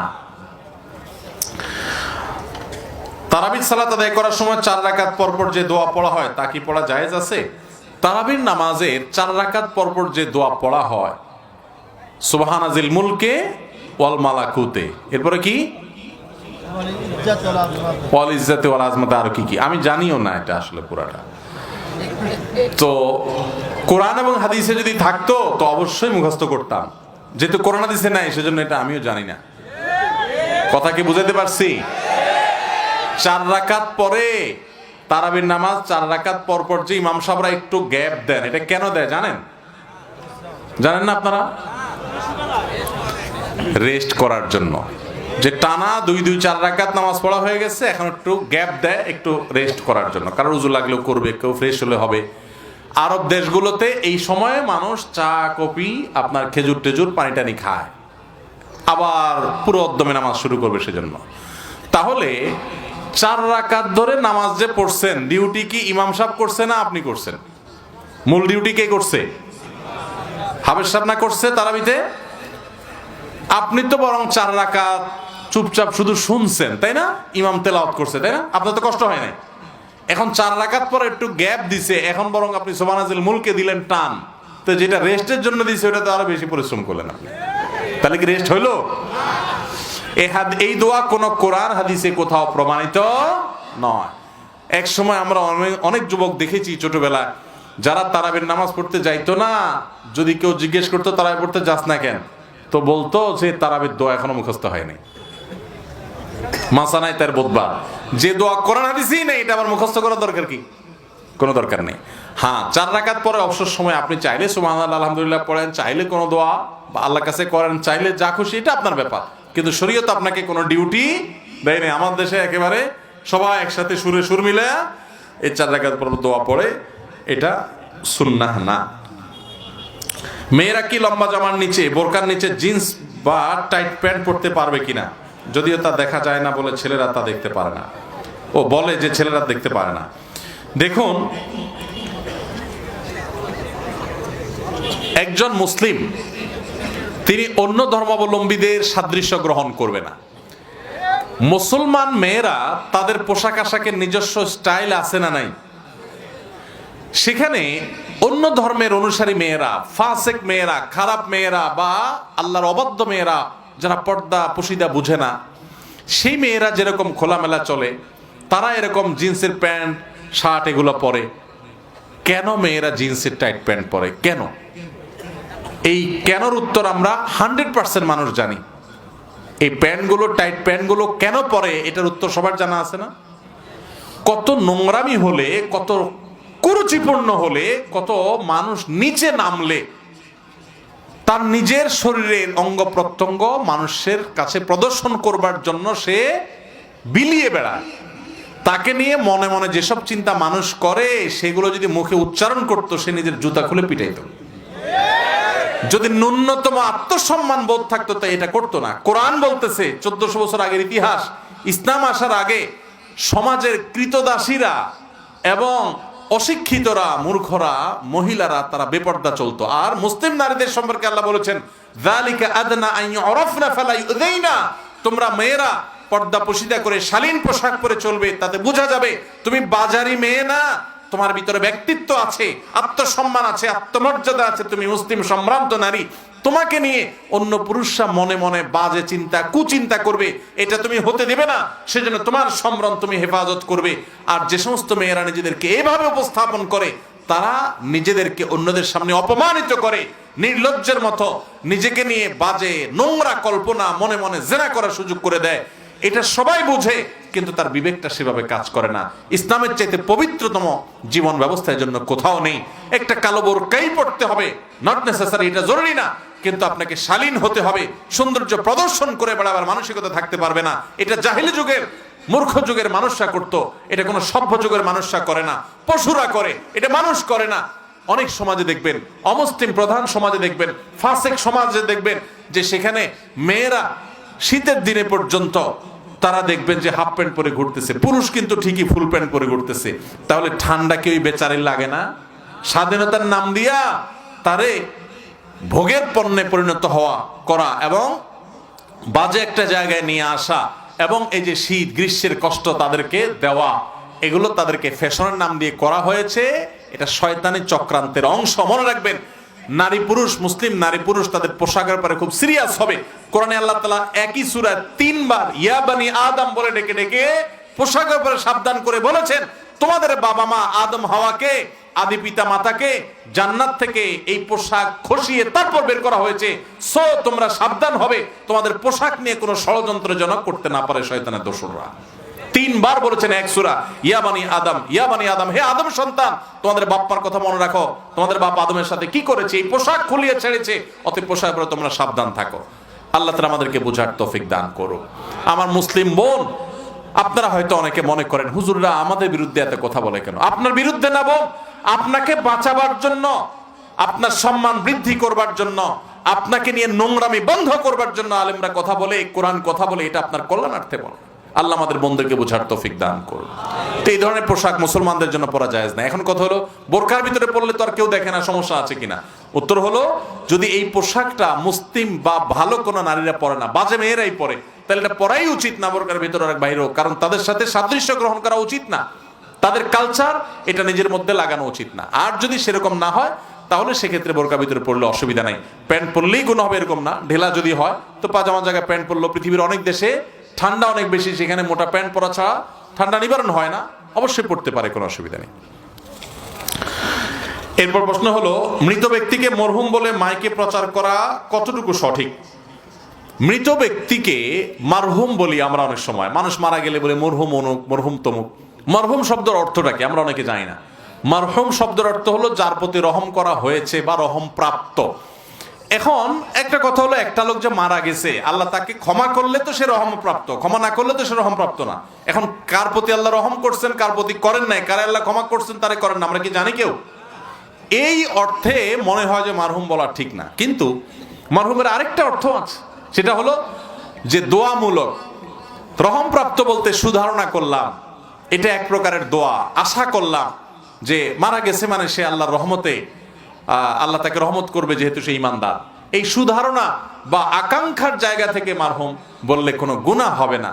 আমরা অনেক এটা নিয়ে অনেক টাইট হয়ে যায়, অনেক শক্ত হয়ে যায়, অনেক বাড়াবাড়ি করি, আর উলামাদের অনেকের ফতোয়া রয়েছে ব্যাপারে। অতএব এটা নিয়ে খুব বেশি বাড়াবাড়ি করার সুযোগ নাই। তবে এটা ঠিক যে আমরা যদি তার জন্য দোয়া করি, মৃত ব্যক্তির জন্য, রহমতুল্লাহ আলাইহি রাহিমাহুল্লাহ, তাহলে অনেক ভালো। আমাদের একটা ভুল ধারণা আছে, আমরা মনে করি বড় কোনো আলেম, বড় কোনো নেককার, বড় কোনো আল্লাহওয়ালা নাম করা কোনো ব্যক্তি মারা গেলে তখন, তার বড় হুজুর মারা গেলে তখন রহমতুল্লাহ আলাইহি বলা যায়। রহমতুল্লাহ আলাইহি মানে তার প্রতি আল্লাহর রহমত নাজিল হোক, এটা ছোট মানুষ হলে তো আরো বেশি করে বলা উচিত। ছোট মানুষের আল্লাহর রহমত দরকার আছে না নাই? এটা তো দোয়া, দোয়া তো সবার জন্য প্রযোজ্য হয়। জন্য আমাদের সাধারণ মুসলমানও মারা গেলে তাদের সাথেও রহমতুল্লাহ আলাইহি আমরা বলতে পারি, এটা বেশি উত্তম। আমার নাম মোহাম্মদ ফজলে রাব্বি, সবাই রাব্বি বলে বলে ডাকে, এতে পাপ হবে কিনা? রাব্বি মানে আমার রব। আমার রব মানে শুধু নীরবে সূরা পাঠ করতে হবে নাকি সরবে? যদি কখনো জামাত ছুটে যায়, আপনি পুরুষ মানুষ, জামাতে পড়া উচিত। একা একা যদি পড়েন তো উচ্চ স্বরে কেরাত পড়তে পারেন, নীরবও পড়তে পারেন একা একা যখন পড়বেন। তবে উত্তম হলো একা একা পড়লেও একামত দিয়ে আপনি ইমামতি করার নিয়ত করে, একবার ইমাম সাহেব যেরকম পড়ে, যেহেতু মাগরিব এশা রাতের নামাজ, অতএব জোরে পড়বেন। আর যদি আস্তে আস্তেও পড়েন, নামাজ হয়ে যাবে। সালাত আদায়ের সময় যদি মেয়েদের হাতের কবজি ঢাকা থাকে তাহলে কি সালাত হবে? মেয়েরা হাতের কবজি ঢেকে যদি নামাজ পড়েন, নামাজ হয়ে যাবে, কোনো অসুবিধা নেই, তাদের সালাতে কোনো সমস্যা হবে না। তবে মুখমণ্ডল ঢাকার ব্যাপারে নিষেধাজ্ঞা আছে, ছেলে মেয়ে সবার জন্য। মুখ পুরো ঢেকে নামাজ পড়া যাবে না। আমরা করোনার সময় পড়েছি মাস্টার্স পরে, সেটা একটা ব্যাধি থেকে বাঁচার জন্য, একটা বিপদ থেকে বাঁচার জন্য, সেটা ভিন্ন কথা। সাধারণ অবস্থাতে মুখ ঢেকে নামাজ পড়া যায় না, জায়েজ নাই। অনেকে আছে শীতের সময় চাদর মুড়ি দিয়ে নামাজ পড়ে, পুরা মুখ বাঁধা, এটা জায়েজ নাই, বরং মুখ খোলা রেখে নামাজ পড়তে হয়। কোনো মেয়ে যদি পুরুষদের মধ্যে নামাজ পড়ে, খোলা জায়গায় নামাজ পড়তে হয়, এরকম কোনো পরিস্থিতি তৈরি হয়, তাহলে সে মুখ ঢেকে নামাজ পড়তে পারে। সাধারণভাবে মুখ ঢেকে নামাজ পড়বে না। তবে হাত ঢাকলে মেয়েদের কোনো অসুবিধা নেই, নামাজ হয়ে যাবে, যদি হাত ঢাকার নির্দেশ নাই নামাজে। কোন এক ব্যক্তি নামাজ আদায় করছে, এমন সময় তার সামনে দিয়ে যাওয়া যাবে কিনা? কেউ যখন নামাজ পড়ে তখন তার সামনে দিয়ে হাঁটা গুনাহ। নবী করিম সাল্লাল্লাহু আলাইহি ওয়াসাল্লাম বলেছেন, নামাজি ব্যক্তির সামনে দিয়ে হাঁটাহাঁটি করা এটা কত বড় গুনাহ, এটা যদি কোনো লোক জানতো, প্রয়োজনে 40 পর্যন্ত দাঁড়ায় থাকতো, হয় 40 দিন। নবী সাল্লাল্লাহু আলাইহি ওয়াসাল্লাম কি সেটা আর বলেন নাই। ধরেন 40 দিন দাঁড়ায় থাকলেও সে এটার সামনে দিয়ে হাঁটতো না, নামাজের সামনে দিয়ে হাঁটতো না, কারণ নামাজের সামনে দিয়ে হাঁটলে নামাজের মনোযোগ নষ্ট হয়ে যায়, এজন্য জায়েজ নাই। কিন্তু এখানে 3টা পদ্ধতি আছে, একটা মুরুর, একটা সুউদ আর একটা নুজুল। আরবিতে 3টা পরিভাষা আছে। এটার অর্থ হলো মুরুরটা না জায়েজ, সুউদ এবং নুজুল জায়েজ আছে। সুউদ আর নুজুল কি?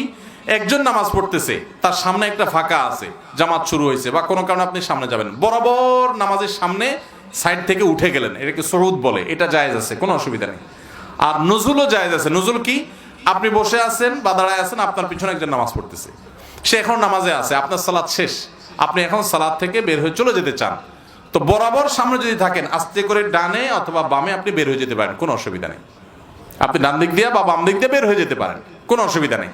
বসে থাকে অনেকে, হ্যাঁ বসে থাকতে পারেন এই নিয়তে যে অন্যদের চলাফেরার জন্য আমি সহযোগিতা করলাম, তারা যেন হাঁটতে পারে, আমি উঠে গেলে খালি হয়ে যাবে, অন্যদের অসুবিধা হবে, সেই নিয়তে বসে থাকতে পারেন, কিন্তু আপনার এমনি বসে থাকার দরকার নেই।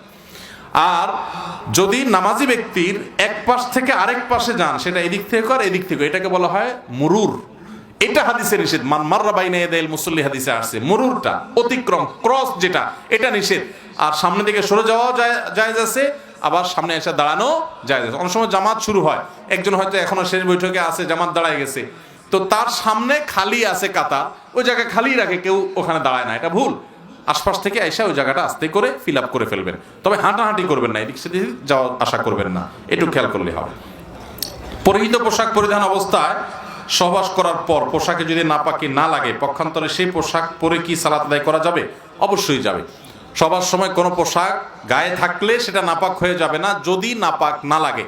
যদি নাপাক না লাগে আলতো রাখা যায়, তাহলে সেক্ষেত্রে সেই পোশাক পরে নামাজ পড়লে নামাজ হবে, কোনো অসুবিধা নেই। স্বামী যদি বেনামাজি হয়, তার সাথে স্ত্রী যদি রাতে ঘুমায় গোসল ছাড়া, সেক্ষেত্রে ফজরের নামাজ পড়লে নামাজ হবে কিনা। বিপরীতে মেয়ে যদি বেনামাজি হয় তাহলে কি হবে? শুধু থাকা, সবাস করা নয়। যতটুকু বুঝলাম, স্বামী স্ত্রী কোন একজন বেনামাজি, আরেকজন নামাজি। বেনামাজির সাথে ঘুমাইলে কি গোসল করে নামাজ পড়তে হবে কিনা? উত্তর হলো না। গোসল সহবাস না করলে, শুধু বেনামাজের সাথে শুইলে বা থাকলেই যে নামাজ হয়ে গোসল ফরজ হবে, এরকম না। এরকম কোনো ধারণা করার কোনো সুযোগ নেই। অনেক জ্ঞানী লোক বারবার জেনে শুনে পাপ কাজ করে, সে পাপ মোচন করার কোনো দোয়া সূত্র আছে কিনা? সপ্তম শ্রেণী, রোল নম্বর 1, প্রশ্নকর্তা। আচ্ছা যাক, পাপ যে করে সে আবার জ্ঞানী হলো কেমনে রে বাবা? যে পাপ করে সে কি জ্ঞানী না পাপী? নিয়মিত যে পাপ করে সে কি পাপী না জ্ঞানী? যে আল্লাহর আযাব সম্পর্কে জানে সে আবার কিভাবে পাপ করে?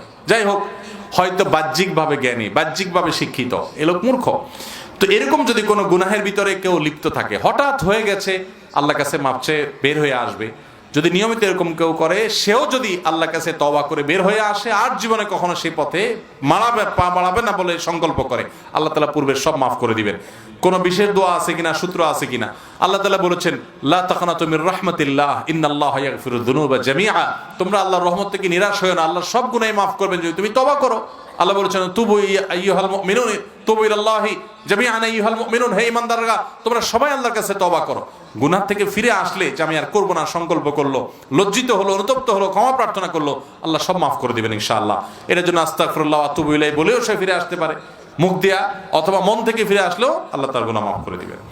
আমার হাতে মোবাইল, আমরা হাতে মোবাইল পাইলে ছবি উঠাই, যেমন বন্ধুর সাথে, ভালো বক্তা পাইলে তার সাথে, কোনো ভাস্কর্য পেছনে যে, ইত্যাদি। শরীয়তের বিধান কি? প্রয়োজনে অপ্রয়োজনে ছবি তোলা এটা একটা রোগে পরিণত হয়েছে এখন। বিশেষ করে এই যে সেলফি, একটা ভাস্কর্য পাইছে ওইটার সাথে দাঁড়ায় ছবি, একটা ভূত পাইছে ভূতের সাথে দাঁড়ায় ছবি, একটা গাছ পাইছে গাছের সাথে চালায় ছবি। এটা এখন এক ধরনের মানসিক রোগ হয়ে গেছে আমার মনে হয়। আছে না এরকম অনেক লোক? আলেম ওলামাদেরকে দেখা হলে তাদের কাছ থেকে সেলফি না, দোয়া নিবেন। কি নিবেন? তাদের কাছ থেকে ইলম নিবেন, কোরআন হাদিসের জ্ঞান নিবেন, সেলফি না। সেলফি তোলার মাধ্যমে কি লাভ হবে? অহেতুক কাজ, এটা যথাসম্ভব বর্জন করা উচিত। আমাদের কাছে অনেকে আসে, মন খারাপ করবে দেখে চুপচাপ কিছু বলি না, কারণ মোবাইলের এই ফটোগ্রাফিক ছবি যদি প্রিন্ট না করা হয় তাহলে সেটাকে আমরা হারাম মনে করি না। অনেক মানুষ সেটাকে হারাম মনে করেন, বেঁচে থাকতে পারলে বরং সতর্ক, যেহেতু আমাদের ইখতিলাফ আছে। তো মানুষ যে কত বাড়াবাড়ি করে, বিশেষ করে খুব ভালো নাম করা হুজুর পাইলে, এই হুজুরের সাথে মানুষ ছবি তোলার জন্য হিড়াহিড়ি পিড়াপিড়ি কেন করে বলেন তো? হিড়ি কেন করে? লাইক কামানোর ধান্দা। এটা একটা বিজনেস। মনে হয় যে লোকটা খুব ধার্মিক। এই যেই লোক হুজুর দেখে এরকম পাগল হয়েছে, এই লোক আর একটা গায়ক দেখলে এরকম পাগল হবে। তার রোগটা অন্য জায়গা। ওলা আমাদের মহব্বত করে সাথে সেলফি তোলার কথা না। অনেকে আছে মানে তার শখ মিটে না। একবার মক্কার মতো একটা জায়গা, এক লোক বাংলাদেশি, ভাই একটা ছবি তুলি, খুব পিড়াপিড়ি করতেছে, তোলেন ভাই। তো দাঁড়ায় না যেন বসে একবার তুলছে, তোলার পরে মানে তার মনটা ভরতেছে না, ভাই একটু বসে একটা তুলি। তা আবার আর একটা তুললো, দেখলাম তাও মনে হয় যে মন ভরে নাই। আমি বললাম, ভাই মন তো আপনার মনে হয় ভরে নাই, এক কাজ করেন হোটেলে চলেন, আমরা শুয়ে একটা তুলি। আমি এক খাটে শুয়ে, আপনি একটা খাচ্ছেন, ভূতের মতো একটা ছবি তোলেন। এটা তো রোগে পরিণত হয়ে গেছে। ভাইরা আমার, এই সমস্ত পাগলামি করব না। আল্লাহ আমাদের জীবনের মর্ম বুঝার তৌফিক দান করুন। আমরা 3 ভাই 4 বোন। আমার বাবা মৃত্যুবরণ করেছেন 10 বছর আগে। এ পর্যন্ত বোনদের সম্পদ আমরা বুঝিয়ে দেই নাই। আমার প্রশ্ন হলো, আমি তো নামাজ, রোজা, হজ, যাকাত, তাবলিগ তথা ইসলাম প্রচার সবই করি, শুধু একটা মাত্র অন্যায় করেছি, বোনের হক বুঝিয়ে দেইনি, তাতে আমার কোনো সমস্যা হবে কিনা? ভাইরা আমার, আমাদের সমাজে বেশিরভাগ পরিবারে বাবা মায়ের সম্পদে বোনদের যে অধিকার আছে, আল্লাহ যে অধিকার দিয়েছেন, সেটা অক্ষরে অক্ষরে পাই পাই করে হিসেব করে বুঝা বেশিরভাগ ভাইয়েরা দেন না। তাদের মধ্যে ঠিক ঠিক করা পাবলিকও আছে, নামাজি মানুষও আছে, ওয়াজ মাহফিল শোনা মানুষও আছে, ওয়াজ করা মানুষও আছে। অনেক মানুষ আছে আমাদের সমাজে, এই অন্যায়, এই অনাচারের বিরুদ্ধে একটা সংগ্রাম চালাতে হবে। ভাইরা আমার, বোনদের হক দেওয়া এটা নফল না, এটা ফরজ। শুধুমাত্র নামাজ কালাম পড়লেন আর এই দাওয়াত করলেন, ইসলাম প্রচার করলেন আর আল্লাহর কাছে জান্নাত আশা করবেন, অসম্ভব। বোনদের হক যদি না দেন, কিয়ামতের ময়দানে এই নামাজ নিয়ে জান্নাতে যেতে পারবেন না, দাঁড়ায় থাকতে হবে। বান্দার হক এত ডেঞ্জারাস, ইয়াউমা ইয়াফিরুল মারউ মিন আখিহি ওয়া উম্মিহি ওয়া আবিহি ওয়া সাহিবাতিহি ওয়া বানিহি, সেদিন কেউ কাউকে চিনবে না, বোনও আপনার পরিচয় দিবে না, সবাই সবার ধান্দায় থাকবে। দুনিয়াতে বোনের হক মারছেন, বোন কিছু বলে নাই, চুপচাপ। আপনি বলছেন ওরা তো চায় নাই, কিয়ামতের ময়দানে ঠিকই নিবে। অতএব বোনদের হক দিবেন তো সবাই ইনশাআল্লাহ। বোনদের হক দিলে মনে হবে কমে যাবে, আল্লাহ তাআলা আপনাকে আরো বেশি বাড়ায় দিবেন। আর যদি সব লুটে পুটে খান, বোন ভাগিনার হক, বোনদের হক নষ্ট করেন, ভাগিনার তো হক নেই, বোনের হক আছে, বোনের হক যদি নষ্ট করেন, তাহলে সেক্ষেত্রে মনে রাখবেন যতটুকু অন্যায় খাবেন ততটুকুর বহুগুণ আপনার সম্পদ থেকে চলে যাবে, টেরও পাবেন না। আমাদের দেশে বোনদের হক এটা মেরে খাওয়ার জন্য একটা জাল মাসালা বাইর করছে। মাসালাটা হলো, অনেক এলাকায় আছে, আপনাদের এলাকায় আছে কিনা জানি না, মানুষ বলে যে মেয়েরা বাবার বাড়ির হক নিলে, বাবার বাড়ির জমির ভাগ নিলে তাদের এটা সয় না। আপনার দেশে আছে এসব বান্দরামি কথা? এটা হলো বোনদের হক মেরে খাওয়ার জন্য একটা জাল মাসালা বানাইছে। একই বাবার সম্পদ তুমি ছেলে খাইতে পারবা, তোমার সবে কোনো অসুবিধা নাই, ওই বেচারা মেয়ে খেলে তার সবে না। এর চেয়ে বাটপারি আর কি আছে? ব্যাপারটা এরকম হয়ে গেল যে আমি আপনার থেকে 500 টাকা পাবো, আপনি বললেন ভাই আপনি যে 500 টাকা পাবেন, এই টাকাটা আমার পকেটে থাকলে সইবে, আপনার পকেটে থাকলে কিন্তু আপনার ধ্বংস হয়ে যাবে। এটা যেরকম চিটারি, বোনদের হক থেকে তাদেরকে বঞ্চিত করার জন্য বাবার বাড়ির হক নিলে তাদের সয় না, এই কথাটা বলাটা চিটারি। যারা বলে তারা সব প্রতারকের দল। অতএব বোনদের হক দিবেন তো ইনশাআল্লাহ? বাপের বেটার মতো বোনদের হক হিসাব করে দিয়ে দিবেন তো ইনশাআল্লাহ? আল্লাহ আমাদের সবাইকে তৌফিক দান করুন। ভাইরা আমার, বোনরা অনেক সময় নিতে চায় না। আমার দেশে মেয়েরা যে কত লাজুক, মেয়েদেরকে দুই সময়ে আমাদের দেশে পুরুষরা সবচেয়ে বেশি বাটপারি করে, চিটারি করে, তাদের ধোকা দেয়, হক নষ্ট করে। একটা হলো বাসর রাতে, আর একটা হলো বাপ মা মরার পর এই বোনদের হক। বাসর রাতে কিভাবে নষ্ট করে? বউরে ফুসলে ফাসলে বলে, দেখো মোহর তো ধরছে 10 লাখ 1 টাকা, এখন আমার তো পেটে পাড়া দিলে 10 টাকাও বাইর হবে না, তো যেহেতু মুরব্বীরা ধরে ফেলছে, আরে আমি তো কয়দিন পরে ইটালি চলে যাব, কত টাকা চলে আসবে, সবই তো তোমার। মেয়েরা বেচারেরা নরম দিলের মানুষ, তখন এই পাম্পট্টি শুনা তখন বলে, আরে আরে কি বলেন, এই সমস্ত লাগবে না, টাকা পয়সা এই সমস্ত আমার লাগবে না কিচ্ছু। এই বাটপার লোকটা মহিলারে ফুসলে ফাসলে আর তার কাছ থেকে মাপটা নিয়ে নিল। এই 2 নাম্বার এটা করে। আর আরেকটা হলো, বাপ মারা যাওয়ার পরে, মা মারা যাওয়ার পরে, এখন বাবার বাড়ির সম্পদ এগুলো তোমরা নিবা কিনা দেখো, হিসাব নিকাশ করো। মুরব্বীরা বলে বাবার বাড়ির সম্পদে মেয়েদের সয় না, এসব বাটপারি করে। তখন মেয়ে বেচারিরা এমনি তো লাজুক থাকে তারা প্রকৃতিগতভাবে, আর চাইতেও পারে না। এরপরে ভাইরা যদি এসব কাহিনী উঠায়, তখন ইচ্ছা হোক আর অনিচ্ছা হোক বলে, ভাই থাক, লাগবে না, আপনারা খান, দোয়া করলে হবে আমার জন্য। এই বাটপার ভাইয়ে মেরে দিলে বোনের হক। এই বাটপারি ছাড়বেন তো ইনশাআল্লাহ সবাই? বাপের বেটার মতো বাবা মার মৃত্যুর পর তাদের সম্পদে বোনদের হক অক্ষরে অক্ষরে বুঝাই দিবেন। অনেক মেয়েরা নিতে চায় না, কেন জানেন? কারণ তারা মনে করে যে সম্পদ যদি নিয়ে যায় বাবার বাড়ি থেকে, তাহলে এই বাবার বাড়িতে আমি আর আসতে পারবো না। এটা মেয়েরা মাসালা জানে না। বাবার বাড়ি থেকে তাদের সম্পদ, তাদের হক বুঝে পাওয়ার পরেও তারা ওই বাড়িতে আসার অধিকার তাদের সারা জীবন থাকবে। এই জায়গা তাদের নারী পোতা আছে, এই জায়গা তাদের বাপের ভিটা। ভাইয়ের কাছে বাপ মা চলে গেলেও, মারা গেলেও তো ভাইয়ের কাছে বোন আসবে, রক্ত সম্পর্কীয়, সারা জীবন আসতে হবে। যদি কোনো ভাই মনে করে বোন হক নিয়ে গেছে, এখন আর এখানে কোনো হক নেই, সে মূর্খ, সে অজ্ঞানী, এবং সে কোরআন হাদিসের কোনো ধারণা রাখে না। তার কর্তব্য, বোন হক নিলেও তাকে আদর সমাদর করতে হবে, ভালোবাসা দিতে হবে, দাওয়াত খাওয়াইতে হবে, না নিলেও দিতে হবে, সর্বাবস্থায় করতে হবে। মেয়েদের হক থেকে তাদেরকে বঞ্চিত করব না। মনে থাকবে তো ইনশাআল্লাহ? আমি এখন একটু কিছু পুরুষ দেখতে চাই, বীর পুরুষ, যারা এই এলাকার মানুষ, অন্যরা তাদেরকে চিনে, এবং দাঁড়ায়া বলবেন আমি আমার বোনের হক পাই পাই করে বুঝাই দিছি। এরকম বীর পুরুষ থাকলে দাঁড়ান কেউ। এই পুরস্কার দেওয়া যা সোহেল, তাদের পুরস্কার দেব, বলেন। শুধু বললে হবে না, সাক্ষী লাগবে। আসেন এদিকে, আসেন চাচা। কই আপনি? মাদ্রাসার প্রিন্সিপাল? আপনার বাবা মা কেউ মারা গেছেন? আল্লাহ ওনাদের প্রতি রহম করুক। তো আপনি ওনাদের মারা যাওয়ার পরে আপনার বোনের হক দিয়েছেন কয়জন? 2 বোন। ভিডিও হচ্ছে, আপনার বোনরা কিন্তু শুনবে আর সব মানুষও শুনতেছে আসছে কথা। তো ও বোনরা আসছে, এখানে সাক্ষী আছে উপস্থিত, মাশাআল্লাহ, নারায়ে তাকবীর, আলহামদুলিল্লাহ। কয়জন বোন? 2 বোন। লামসাম কিছু দিয়ে মিটমাট করছেন না ঠিকঠাক মতো দিয়েছেন? ঠিকঠাক বিবাহ দেওয়া হয়েছে, তারা উমরা করতে গেছে মানে ঠিকঠাক মতো দিয়েছেন, তারা সেটা দিয়ে উমরা করছে, তাদেরটা তারা পুরো দিছেন, মাশাআল্লাহ মাশাআল্লাহ। কই পুরস্কার কই? মাশাআল্লাহ, আপনাকে আমরা ইনশাআল্লাহ পুরস্কৃত করব, আল্লাহ চাহেন তো। আপনার জন্য বই থাকবে। এদিক থেকে কে জানে হাত তুলছেন? আর কে আছেন? হ্যাঁ, নাম থেকে। আচ্ছা, আর স্ত্রীর মোহর যা ধার্য করা হয়েছে সবটুকুই পরিশোধ করছেন, এরকম বাপের পুত মায়ের পুত যারা আছেন তারা দাঁড়ান। আপনি এদিকে আসেন বাবাজি, এদিকে আসেন। আপনি তো মোহর ধরছেন 5 টাকা সে আমলে। এদিকে আসেন। সবাই না, আমি যারে বলি সে, উনি আসুক। ওয়ালাইকুম আসসালাম। বাবাজি, আপনি কি বোনের হক দিয়েছেন?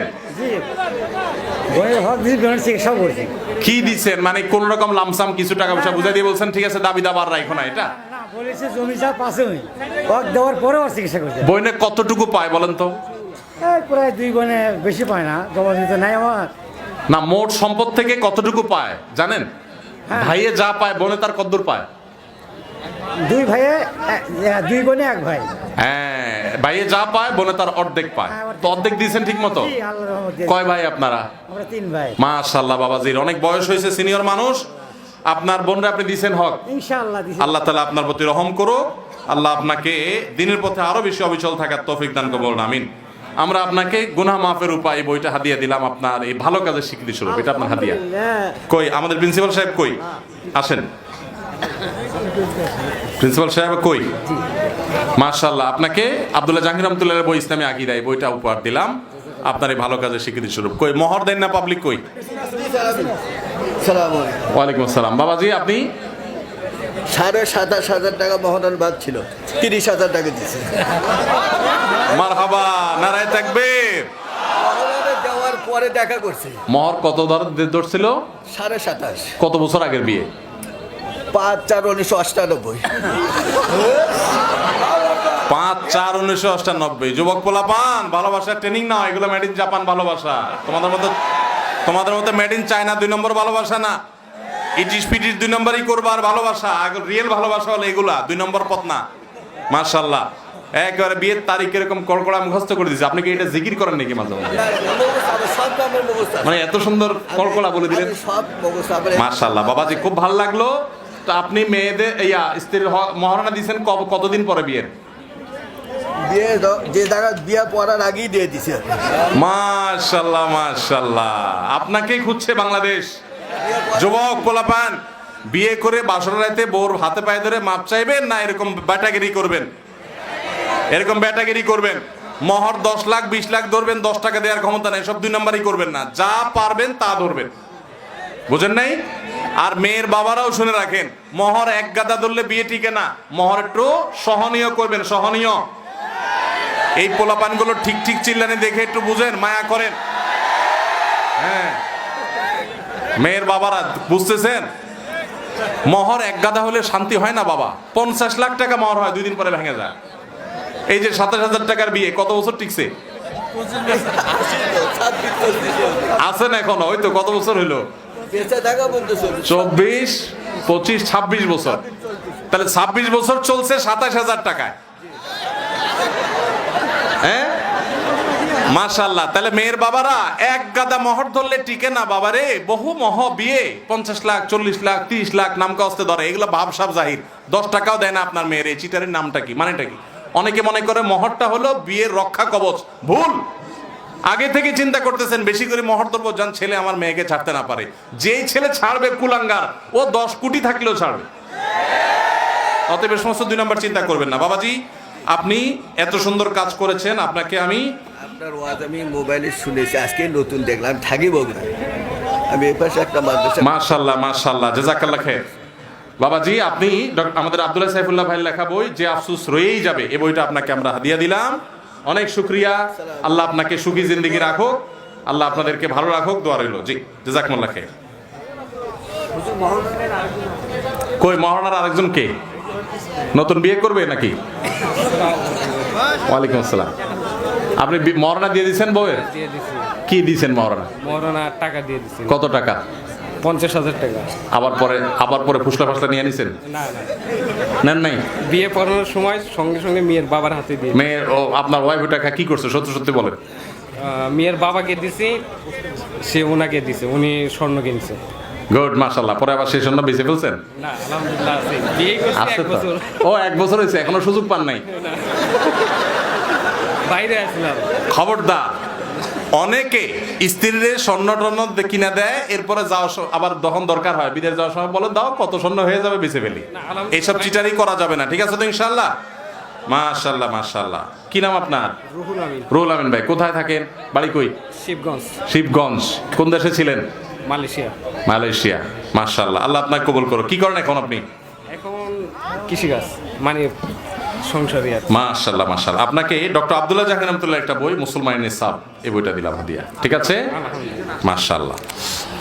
আচ্ছা, এই আইটেমে আর কাউকে না দেই। এবার যুবকরা একটু আপনাদের মধ্যে আজকের মাহফিল থেকে কোনো ভালো কাজের নিয়ত করছেন আর মন্দ কাজ ছাড়ার নিয়ত করছেন, এরকম 2 জন যুবককে আমি পুরস্কার দেব। এদিকে মহরের লোক আর কে আছে? আসলে তো পুরস্কার দিতে হবে, আসেন। ভাই কোথায়? মহর যে দিচ্ছেন কোন সাক্ষী আছে এখানে এই মাহফিলে?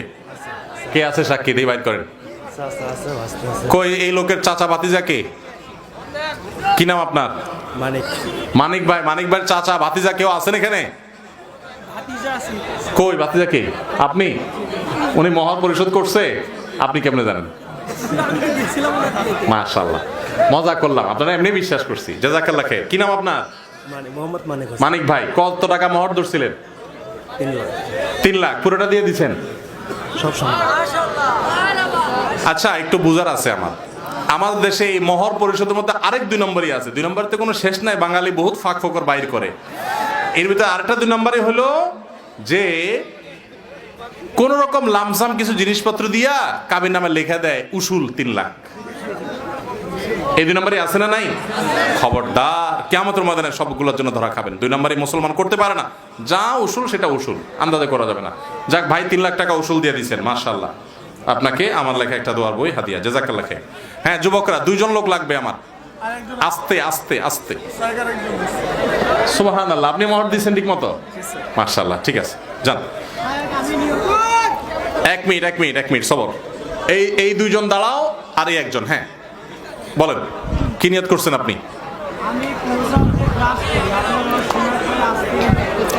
ভ্যালেন্টাইন্স ডে কে প্রমোট করে যে সমস্ত কোম্পানি, তাদের পণ্য কিনবেন না। মাশাআল্লাহ মাশাআল্লাহ, মারহাবা। মনোহর ভাই, বই দিয়ে দেন তারে হাদিয়া। না, এখানে আবার সময় লাগবে তো। আচ্ছা জলদি আসেন। হ্যাঁ যুবক, আপনারা বলেন কে কি নিয়ত করছেন? যার নিয়ত যত ভালো হবে সে তত বড় পুরস্কার পাবে। নিয়ত কিন্তু এখন বানায় বানায় করা যাবে না। আমি বলছি আলোচনার মধ্যে যারা নিয়ত করছেন। হ্যাঁ বলেন। আমি যেন গরিব মানুষের পাশে দাঁড়াতে পারি। তা আমি তো এই ওয়াজ করি নাই আজকে। আমি বলছি আমি যে ওয়াজ করছি ওইটা নিয়ত। এই ওয়াজ থেকে কি শিখছেন? আমি ভালোবাসা এগুলো বিরতি থেকে জি মাশাআল্লাহ, জাযাকাল্লাহ খাইর। আরে ভালোবাসাতে বিরত থাকলে বাঁচা যাবে, দুনিয়া চলেই তো ভালোবাসা দিয়ে। এটা কেমন কথা? ও, হারাম সম্পর্কে তো দূরে থাকবেন। ঠিক আছে, মাশাআল্লাহ মাশাআল্লাহ। দেন ভাই, ওনাকে বইটা দিয়ে দেন। হ্যাঁ ভাই, আপনি বলেন কি নিয়ত করছেন, বলেন। আসেন, মাশাআল্লাহ। উনি কেবলার দিকে আর কখনো থুতু ফেলবেন না, এটা নতুন শিখছেন আজকে। মাশাআল্লাহ, চলে আসেন। আরেকজনকে, মাদ্রাসা পড়েন? মাদ্রাসা না, মাদ্রাসা পড়া বউ ছেলে পেলে দেবো না। মাদ্রাসা যারা তারা কোন দেশের কথা এমনি জানে। হ্যাঁ বলেন, বুঝতেছি না। কাছে আসেন, কাছে আসেন। কই? মাশাআল্লাহ, এই নেন, এটা আপনার হাদিয়া। ভাই ওনার দিয়ে দেন। হ্যাঁ নেন, এটা আপনার হাদিয়া। মাশাআল্লাহ, আসেন ভাই। আপনি কেবলার দিকে থুতু ফেলানো এইটা বুঝতে পারছেন? আব্বা আম্মা আছে আপনার? মাশাআল্লাহ, আপনাকে মা মা মা এবং বাবা এই বইটা হাদিয়া। মাশাআল্লাহ মাশাআল্লাহ। হ্যাঁ, ওয়ালাইকুম সালাম। বলেন কি নিয়ত?